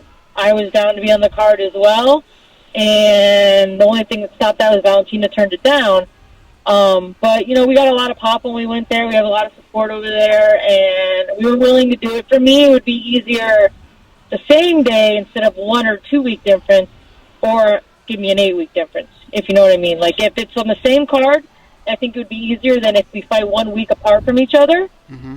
But the best case scenario is 68 weeks apart from each other. The whole, George touched on this at the beginning of the interview, standing toe-to-toe with Angela. Did a little piece of that have to do with just being the underdog and maybe proving a point? Yeah, you know, the thing is people were like, oh, if Nina gets to the ground, she has a chance. And I'm like, I've been kickboxing since I was 6 years old. I'm the one that wants it on the feet. I want to keep it standing, and I didn't even get to show half of what I'm capable of, you know? So part of it was like, yeah, let me show you what I can do on my feet. And you know what, next time I'm going to show a little more just to let everyone know I can do it everywhere, you know? Right. And Nina, listening to you now, you know, you're coming off of a great win, got some nice Peruvian food in your belly, I'm sure, and you should, you know, deserve to feel happy right now. But at the same time, I'm somebody who has to have things planned out in advance, and I know people who live the fighter lifestyle like you do. Is there a time where you do get to relax, and do you think maybe competing at 125 in the future would maybe help you kind of plan and be able to be a little more comfortable with your journey forward? It would if there would be more fights. I would be willing to go to 125. I'd be willing to take 125 fights on short notice. Like, I just want to fight, to be honest with you. Like, I'm not one of these fighters like, I don't know if I want to fight that, like, ranked, not ranked. If it's my weight can make it short notice, it's fine. The first 5 fights of my career were on less than 2-3 week notice, so I'm not afraid of that. I want the sport to be a little bit more about the fighting, not so much about the politics and people sitting on their ranking spots and not wanting to risk losing them by fighting someone that's lower ranked than them. All right, Nina, I'm going to play matchmaker here. I like you versus Karolina Kowalkiewicz or you versus the winner of Esparza versus Calvillo. What do you think? I'm down. Nice. Which one got your tail wagging a little bit more than the other? Which one did you like? I like Karolina. Yeah. All right. That'd be a great matchup. Aside from voicing that frustration with us here on the show, and we appreciate you being, raw and honest, did you get a chance to actually talk to the matchmakers? I mean, sometimes that's the best opportunity after a fight. You pull Sean Shelby, off to the side and say, "Yo, what up, cuz? Get me fighting more frequently," or I can't put so much pressure on them because I know they have some a strategy to follow as well. They have millions of people reaching out to them daily, asking for this, asking for that. So I don't like to put too much pressure on them. I don't want to annoy them, but they know where I stand. They know how I feel, and a little reminder every now and then with a smile behind it might help me get there. Yeah. Is there a particular card? We'll close with this question. Is there a particular card that you would like to fight at out of the ones that were announced in the first quarter of 2014? Oh, I think there's an Orlando one I heard in February that I would like to get on. I live 2.5 hours from there.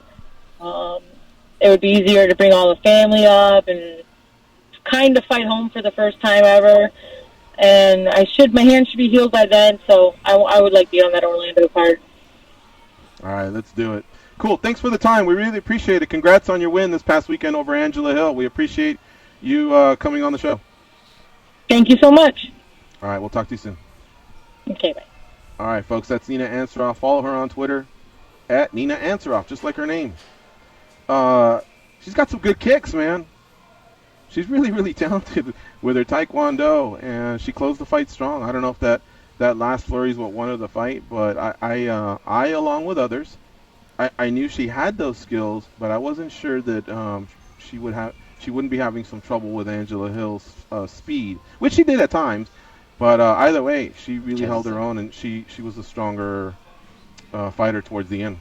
So congratulations to her. All right, let's go back here.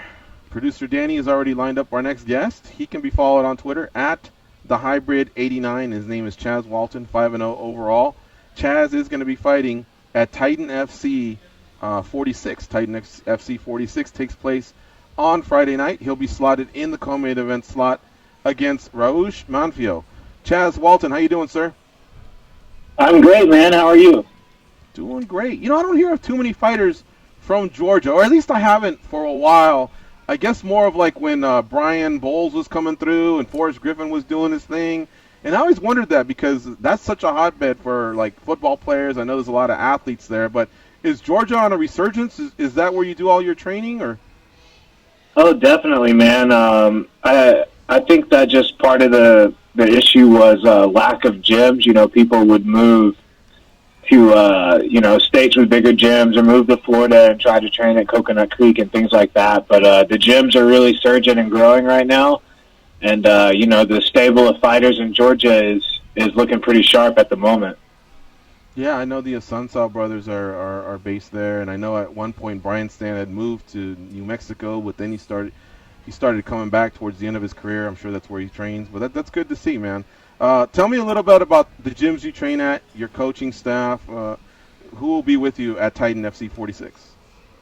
Well, I train everywhere. I find that every gym has something different to offer, some different looks. I train at ATT Gwinnett and Knuckle Up Fitness mostly. I like to go over to Majuro and do some Dutch kickboxing with those guys as well. I really enjoy just kind of floating around a little bit and finding what each gym has to offer towards my style. As far as my coaches that will be coming down will be Steve Mitchell, Johnny Dunn, and my wife is a coach of sorts.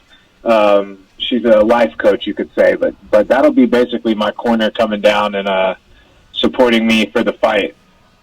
If your other two coaches weren't able to make it, would your wife be able to guide you through a whole fight, kind of like Sam Alvey's wife? You ever heard her? She gives some good instructions, man. She gets in there, she gets down, she knows the game plan and everything. Yeah, I mean, she's a natural in the corner. She really turns it on when she needs to. I have no doubt that I could make it there with her alone, even, warming up, pad work, things like that. She's down. Chaz Walton, our guest here on MMA Junkie Radio. Again, he fights on Friday at Titan FC 46. His opponent, hopefully I got the name right, Raush Manfrio. I have no idea. And these are lightweights that'll be doing battle. The main event, by the way, is Jose Shorty Torres defending versus Gleitson de Jesus. All right, let me turn it over to the boys at the Mandalay Bay. Goes and Dan, what do you have for Chaz Walton? Chaz, being with 4-0 with all finishes, is there a part of you that kind of wish some of these fights went just a little bit longer? And I know that sounds insane because you're pretty much doing what everybody wish they could do, but just to get a little bit more of the experience of the fight. Not really. The finishes have just come naturally. I've never forced the finish. I've just taken advantage of mistakes that my opponents have made. I'm always prepared to go the distance mentally, physically. So it doesn't, however the fight plays out, if it's finished fast, so be it. If it goes the distance, so be it. Haven't really gone up against anybody who's been able to go the distance with me. I never wish it goes the distance because I'm sure you've seen in hundreds of fights where guys are winning the fight and the other guys, looking real bad, and it's just one punch or one mistake away. So, I'll never be that fighter that stretches the fight out by choice. If I see an opportunity to finish, I'll always finish. But if I go the distance, I'll find the appreciation in that as well. How many amateur fights did you have, and did those kind of work out the same way as these? I had 6. I went 6-0 as an amateur. I had a couple first-round finishes, but I had a lot of decisions, and that's kind of where I changed my game. Was I didn't want to be a decision fighter. I just, I want to go out there and I want to be an entertaining fighter, and I want to get the finishes and get it over with. And the less miles I put on my body, the less wear, the longer my fight career is going to be in the long run. Chaz, I actually caught wind of you on my friend Daniel Levy's show, and he calls. He's a commentator for NFC, obviously an organization you fought for out there, building yourself up. And after hearing your interview, I was very impressed with you, first of all, and went to go look, and was even more impressed once I saw footage of you. You're a very long kid. You can do everything from on the ground, wrestle, strike, kick. But when I was listening to your interview, you sound like a real student of the game, Chaz. Now, when you start moving up the ranks, because the lightweight division is very, very stacked, do you have are you looking forward to having fighters where you can kind of see more of their body of work, you can actually see where they're coming from, or are you just, I'll take anybody, anytime kind of a guy? I like to think I'm 50-50 when it comes to that. If there's opportunity to study opponents, I really actually leave that up to my coaches. I don't watch footage on my opponents at all. I just, I trust my coaches to build my camp the way it needs to be built. And so, it's not something that I need. I think at some point when you get to that higher level, it might be better to peek in, but it's not really my style. I find fighting natural and primal, and I think sometimes people overstudy their opponents, and it causes them to hesitate, and it dampens their instincts and their reactions, and so I just leave all that up to my coaches. I've always been on the side that studying the opponent is the better thing. So when people have answered like you have, Chaz, in the past, I've been like, well, I still politely and respectfully disagree. But you broke it down in a way that made it interesting there, talking about how the sport is primal, and when you do when you start to overthink it, I can see where you can maybe clog up your mind, and maybe one could struggle, So that was a really good answer. I also co-sign on what Dan said. Just in talking to you, you can tell you're very mature for being just a 5-0 fighter. Mature as a professional fighter, and the way you approach the game is what I mean. I really appreciate that. I try to keep that martial arts mindset and principles, and so I really appreciate that compliment. Now, Chaz, I want to ask you this. Titan is very open about the fact that they won't hold you back. Any fighter that gets the call from the UFC or wherever else they'd like to go. So I don't feel bad asking this, even though we are promoted. We'll help them promote your fight that's coming up, Titan FC 46. You are in the co-main event slot. You're undefeated. They obviously think a lot of you. But what are your goals? Like, would you like to continue with Titan and get to a certain number before you're ready to take the next step?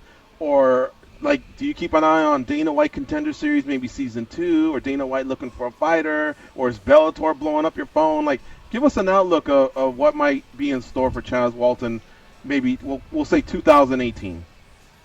Honestly, man, I'm a man of faith, and I believe that everything is laid out how it's supposed to be. And obviously, the end goal is for me is to be the best in the world, regardless of where I'm fighting. Obviously, UFC is the top. That's the mecca, and that's my big picture. So when I'm taking fights and when I'm training for fights, I keep that perspective and I keep my eyes on the prize. But I have total faith that, maybe it'll be one fight, maybe it'll be 10 fights, that all things will come in due time. And I just try to stay humble and train hard and better my skills and get better where I'm not good. It's funny, Chaz, because we used to talk to Conor McGregor when he was with Cage Warriors. And at the time, he was trying to become a 2-division champ there. He was their featherweight champ. He was going to fight, I believe, at the time for their lightweight title.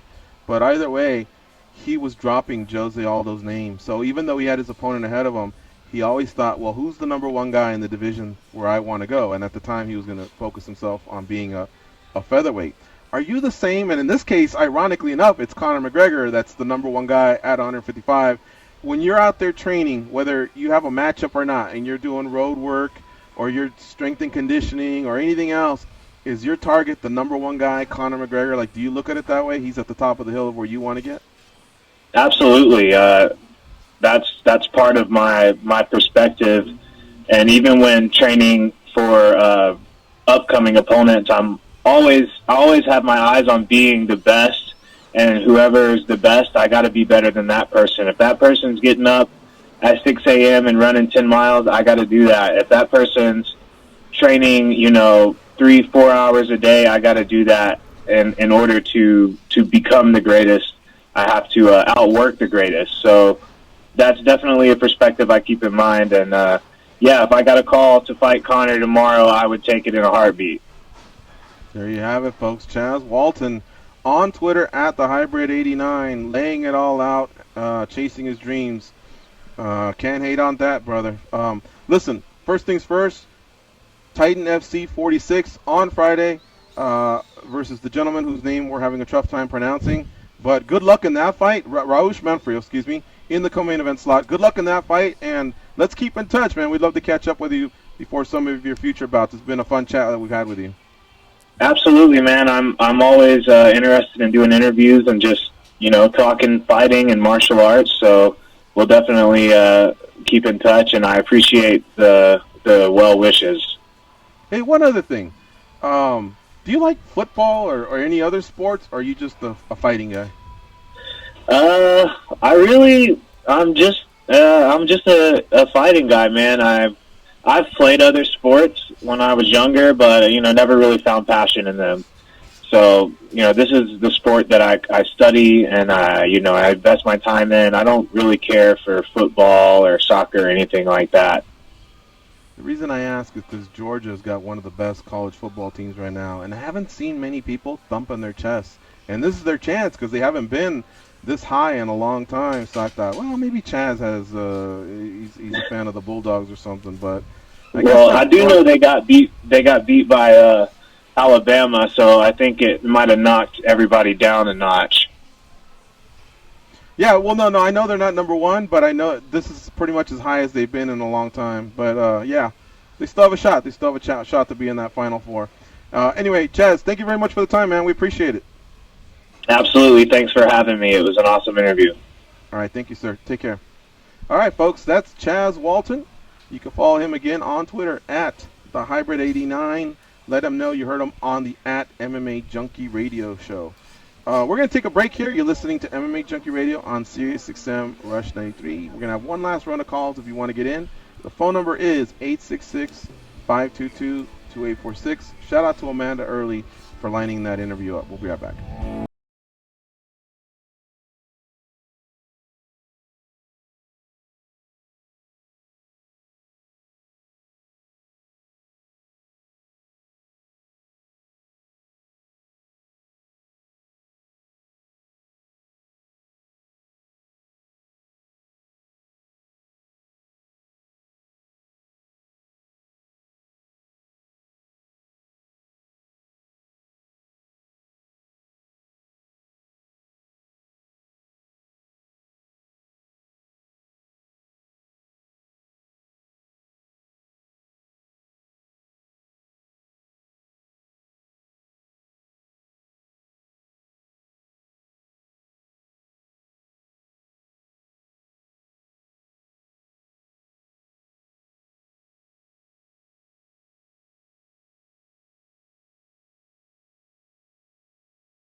Hey, idiot!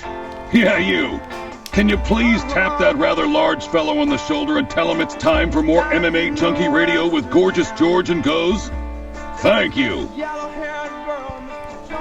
We're back on SiriusXM. Check out contemporary holiday favorites on Holly, Channel 70, and Holiday Traditions on Channel 4. You can get our complete lineup at SiriusXM.com/holiday. Let's go to the phone lines. We'll start off with Showtime in Tennessee. What's up, Showtime? It's your time. What's up, fellas? What up? Showtime. Well, I'm chilling. Just got home, man. I was listening to the majority of the show at Hooters, but I'm at home now. I drank a couple beers. Actually, I just went to the gym. It's like counterproductive. I go to the gym, work out for about an hour and a half, then go to Hooters and get me a beer, some smoked wings, and a salad. So kind of counterproductive. Well, either way, you were going to eat lunch, so the fact that you worked out maybe at least nullified that meal. Yeah. Then I had my little sweat. I have like a little sauna suit that I wear too, so I kind of upped the ante a little bit today. So it was all good. Hooters let you in with that? Yeah, picture. No, because I had on sweat. I had on sweatpants and a shirt. I mean, like a long shirt over it, so you couldn't tell. Oh, okay. What's on your mind? Hey, man, that was a great interview, man, with Nina. Man, that was a hell of a fight, man. I was, trying to, decipher who I thought won at the end of the fight, but it was a very good fight because, man, Angela Hill is pretty much as game as they come, but those leg kicks, man, were freaking deadly. I could have went either way with it. I thought they were going to say Angela personally, I did. but well, just that feeling you get, I guess. I wasn't watching it that close. I wasn't like giving 10-9s out on Twitter or anything. But so I'm watching a little bit of college football. I'm watching the fights, and especially at the end, the girls were throwing down and all. But in the end, I thought I think they're gonna give it to Angela, but we'll see. And that I could accept 29-28 either way. I thought Angela was definitely more damaged, and I thought Nina closed stronger. So, I think they got it right, honestly. Oh yeah, it was a damn. Hey George, I'm gonna correct you on something too, man, because I'm a big fan of. Georgia was #1 this weekend and got beat by my Auburn Tigers. I'm a big Auburn fan. War damn Eagles. So I had to correct you on that, man. You guys were talking about Georgia. Georgia was the #1 team in the country, and we thumped them bad. Well, what I mean is they're having a better season than they have in a long time. And throughout these last month or so, I haven't heard much from any Georgia fans. And I know a few, but I just hadn't seen much on Facebook. Things go with trends. Like right now, if you go on Facebook, there's at least 10 Philadelphia Eagles posts or whatever. Last year, the Cowboys were all the rage. I seen Larone kind of piping up on the Knicks, but I think they got 8 wins. They're doing all right. But I hadn't seen much when it came to Georgia. Alabama's always on fire. Ohio State, I know a lot of them peeps, but I just for some reason hadn't seen much there from the Bulldog people. Yeah, I'm glad. I think my Auburn Tigers, I think we're going to bust Alabama's bubble here in the Iron Bowl in a couple weeks. So, if so, I'll be talking a lot of noise. All right, brother. Well, good luck in that. Thanks for calling in. All right, guys. All right, we'll see you. Easy showtime. Drew from Orange. What's up, Drew? How you doing? Hey, gentlemen. Glad to finally get to talk to you guys. Been a fan for a long time. Thank you, sir. Thanks for calling in. Hey, I wanted to discuss the Strickland and Court McGee call, man. I watched it live on Fight Pass, and they ruled it a draw. And I had a bet on them with a bunch of dogs, man. So I thought that draw was a push. We have something in common. We have something in common. You're talking about a bunch of dogs. I got a bunch of dogs that I'm working with. Hang on one second, Drew. Goes and Danny. We have another commercial. I thought we were all done. Here's what happened. I thought I got confused. I thought we did the 5 minute earlier. We didn't, so we've taken 2.5s. We need to take one more 2.5. All right, let's not interrupt Drew. He just popped his cherry. Drew, can you hang with us for a second? Sure, no problem, man. All right, let's do this commercial, and then we'll come back. We'll finish up with Drew. We may have to do some overtime, and then I'll scold these dogs I'm working with. We'll be right back, folks. It's the MMA Junkie Radio Show on Sirius XM, Rush 93. Not you, Dan Tom. Them other 2 dogs. Oh, it's all good. None taken. You're a dog.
They taught Andy Griffith how to whistle. Here are Gorgeous George and Goes. All right, folks, we'll stay back a few minutes of OT. That way we can finish up this call. But because we have to do this soft exit, let me just do a couple shout-outs here on the Facebook chat. Shout-out to Chip Plyer. He said, Amaliste, whatever the fuck that means. I mean, Chip, you got to expand a little bit more than Amaliste. Anybody know what that means? Is that like a yoga term or something? Is that a second cousin to Yamaste? All right. Well, thanks, Chip, for popping in and confusing us. Alan Callender, though, makes a great point. He says the fight at 219 wasn't on the table. So really what happened, by taking that fight again on Conor isn't really like they're teaching him a lesson or any form of a punishment. It's kind of true. You can't say, oh, well, we were going to give him this. Now we're taking it away. We deal with our employees equally. Yeah, the fandom will have trouble stomaching that. All right, Series 6 audience, we'll see you tomorrow. The rest of you head on over to Facebook for some overtime. A fortune won and lost on every deal. All you need is strong heart and a nerve of steel. Viva Las Vegas! Viva Las Vegas! Viva Las Vegas with your... You guys are clear for overtime. All right, Drew from Orange, what's up, buddy? Didn't want to rush you off. I'm glad you stuck with us. What's on your mind, amigo?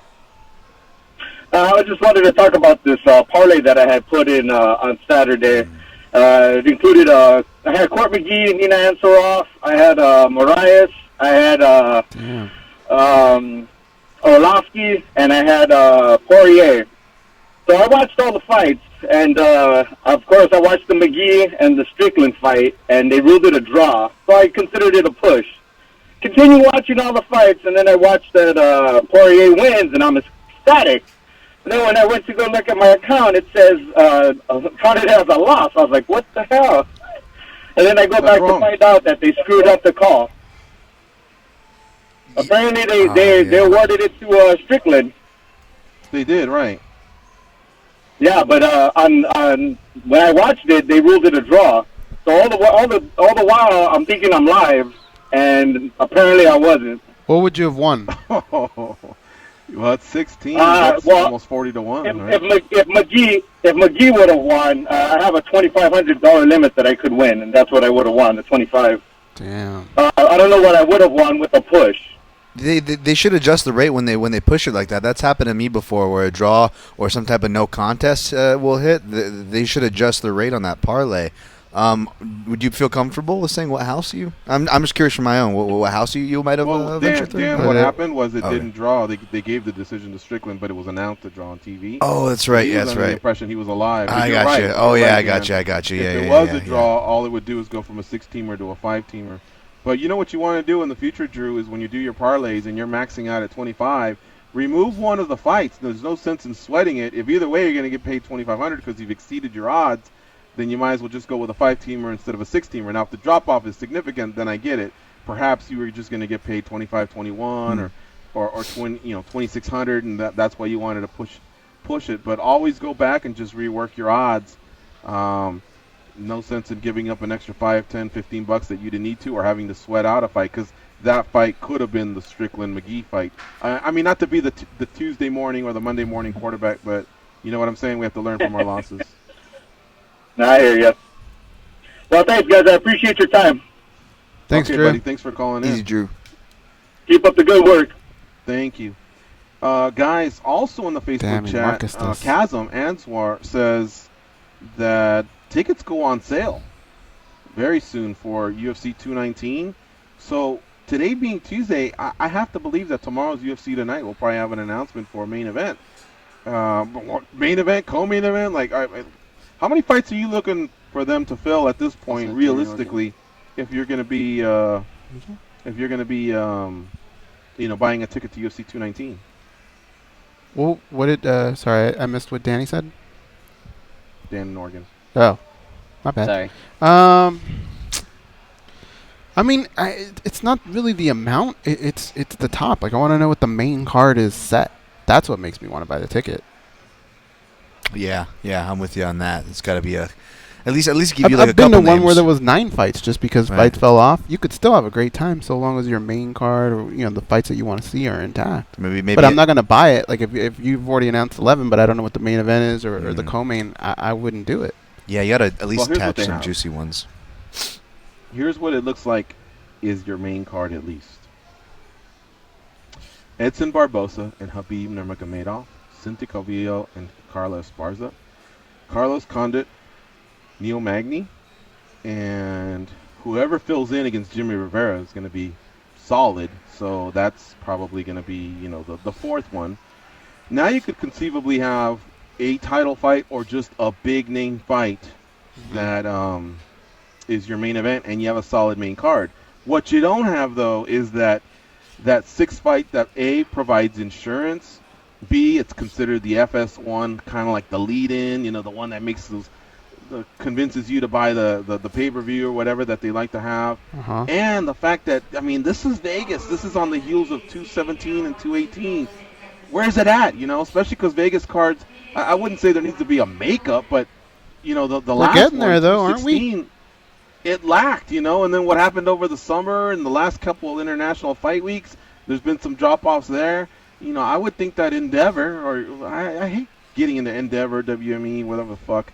Let's call them the UFC always from here on out. But I would think that the UFC just at some point has to take pride in the fact that this is Vegas. We charge the most. This is where the city really gets taken over by a great fight card. We got to come strong, man. I would like to see 3 strong announcements for UFC 219 on Wednesday night's UFC Tonight. That would make me happy. A solid main event and a couple other fights that we'll call insurance, as well as just, we want that FS1 to be, we want that to matter as well. But you kind of have to get into the whole Endeavor thing because in the past, you hear Dana and the Fertittas talk, and they talked about that pride of being raised in Las Vegas and what it does to the fight capital of the world and all that. And I'm not so sure that Endeavor's really shown that.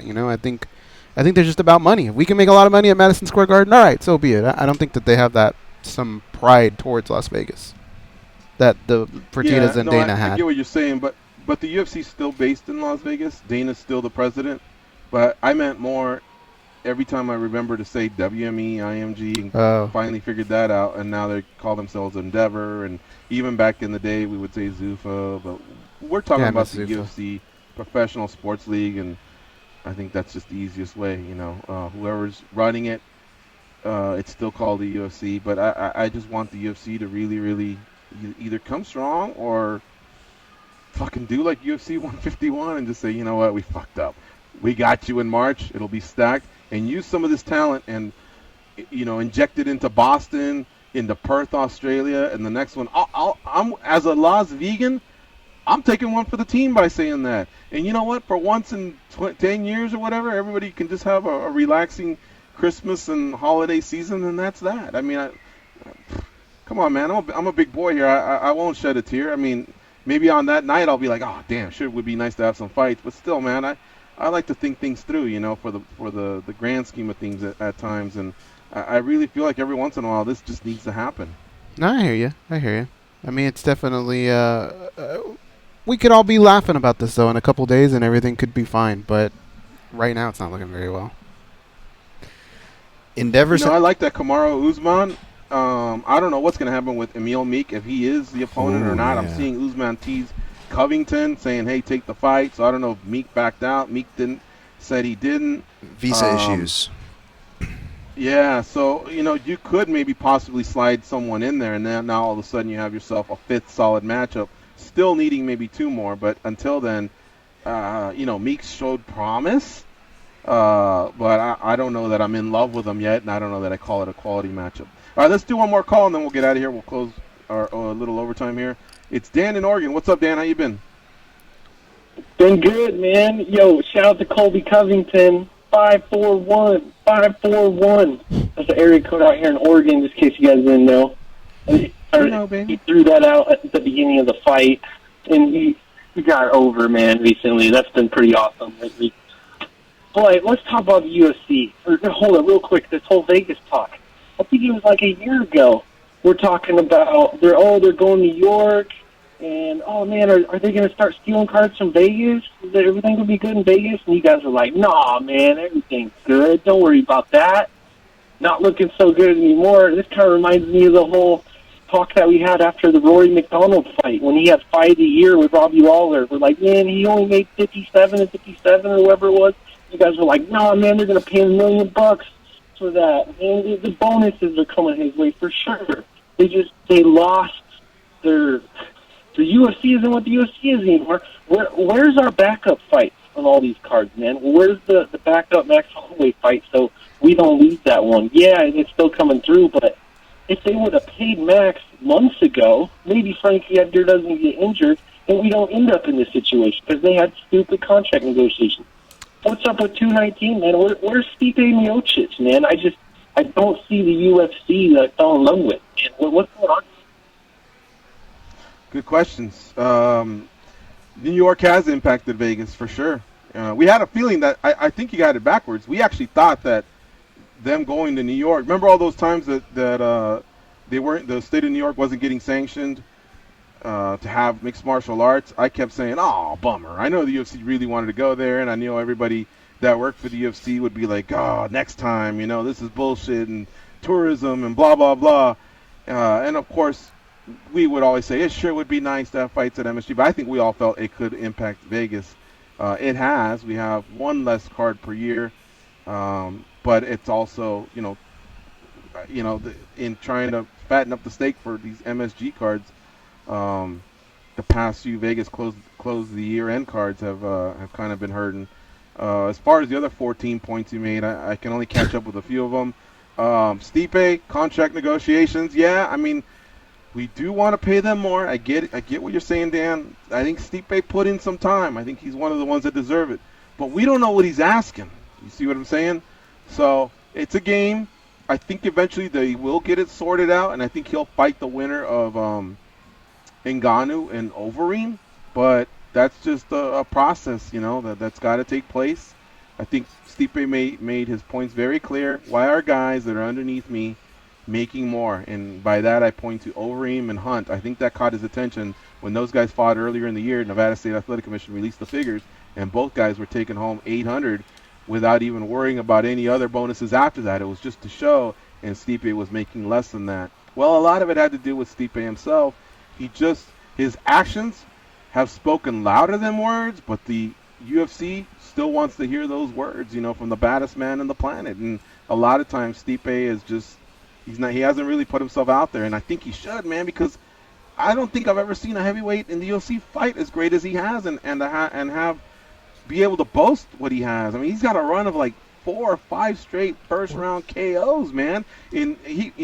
Cleveland went nuts for this guy in the summer of Believeland. He went out to and fought in a stadium show and took out the Brazilian there. I mean, he's had really a lot of opportunities to thump his chest, but that's just not his style. But I don't know, Goes. Sometimes paying fighters isn't always the answer too, though, because it has to be the right guy, right? Because how many times have we talked about dealings with Conor McGregor and how out of control he is? Well, why do you think he's like that? Because he gets paid so much. So sometimes it does make sense, and sometimes it doesn't. I think with a guy like Max Holloway with that much, with the roof being so high on him, I would definitely pay a guy like that. That one I wouldn't screw around with. He's young. He's got swagger. He's got a win streak. Tons of potential. So, I think there's certain situations where, yeah, man, you really want to open up the checkbook. But here's the thing. Look, Dan, if I want to flip it on you and say, all right, well, what about, for example, a lot of people were like, hey, man, pay Benson, or whatever. And a few guys have gone over to Bellator, and they've crashed and burned. They've experienced some losses. There's also been high-profile athletes, that have come over from Bellator, that they came over, and then they lost their first couple fights, and then it's all gone. That's it.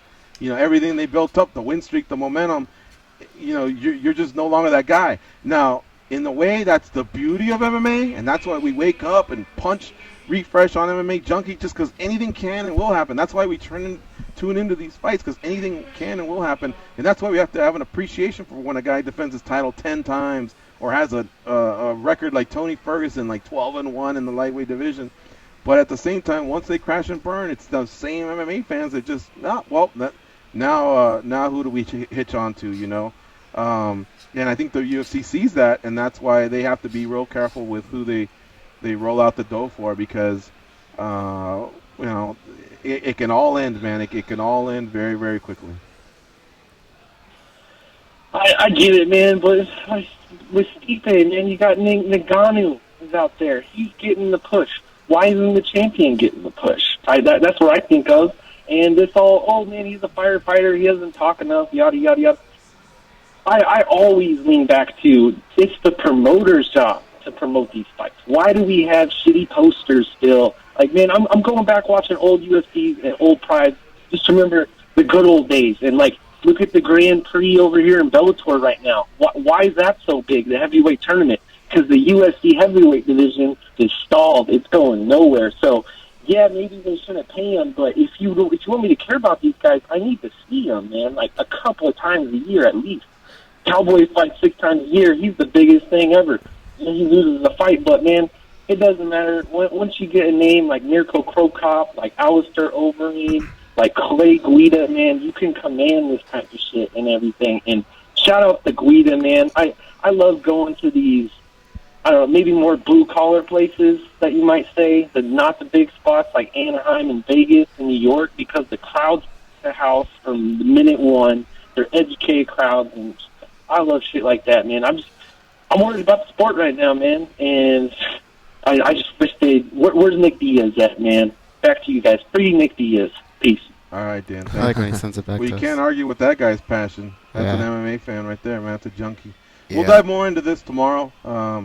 It's been a fun show, and I want to thank all of our guests for today, starting with Nina Ansaroff, King Mo Lawal, Chaz Walton. Thank you all for your time. Tomorrow we'll be joined by Eric Nixick, Extreme Couture's general manager. He'll be our co-host for the day. Ray Maynard will also pop into the studio. He'll be a guest of ours. And we'll also have Jose Torres from Titan looking to lock in maybe another name or two. It'll be a busy day tomorrow on the MMA Junkie Radio Show. Thank you to Danny Otto for staying over, as well as my homies over there, Dan, Tom, and the Goes. Hopefully you enjoyed today's show. We'll see you all tomorrow with another edition of MMA Junkie Radio. All right, folks, we're out of here. Be champions. Even if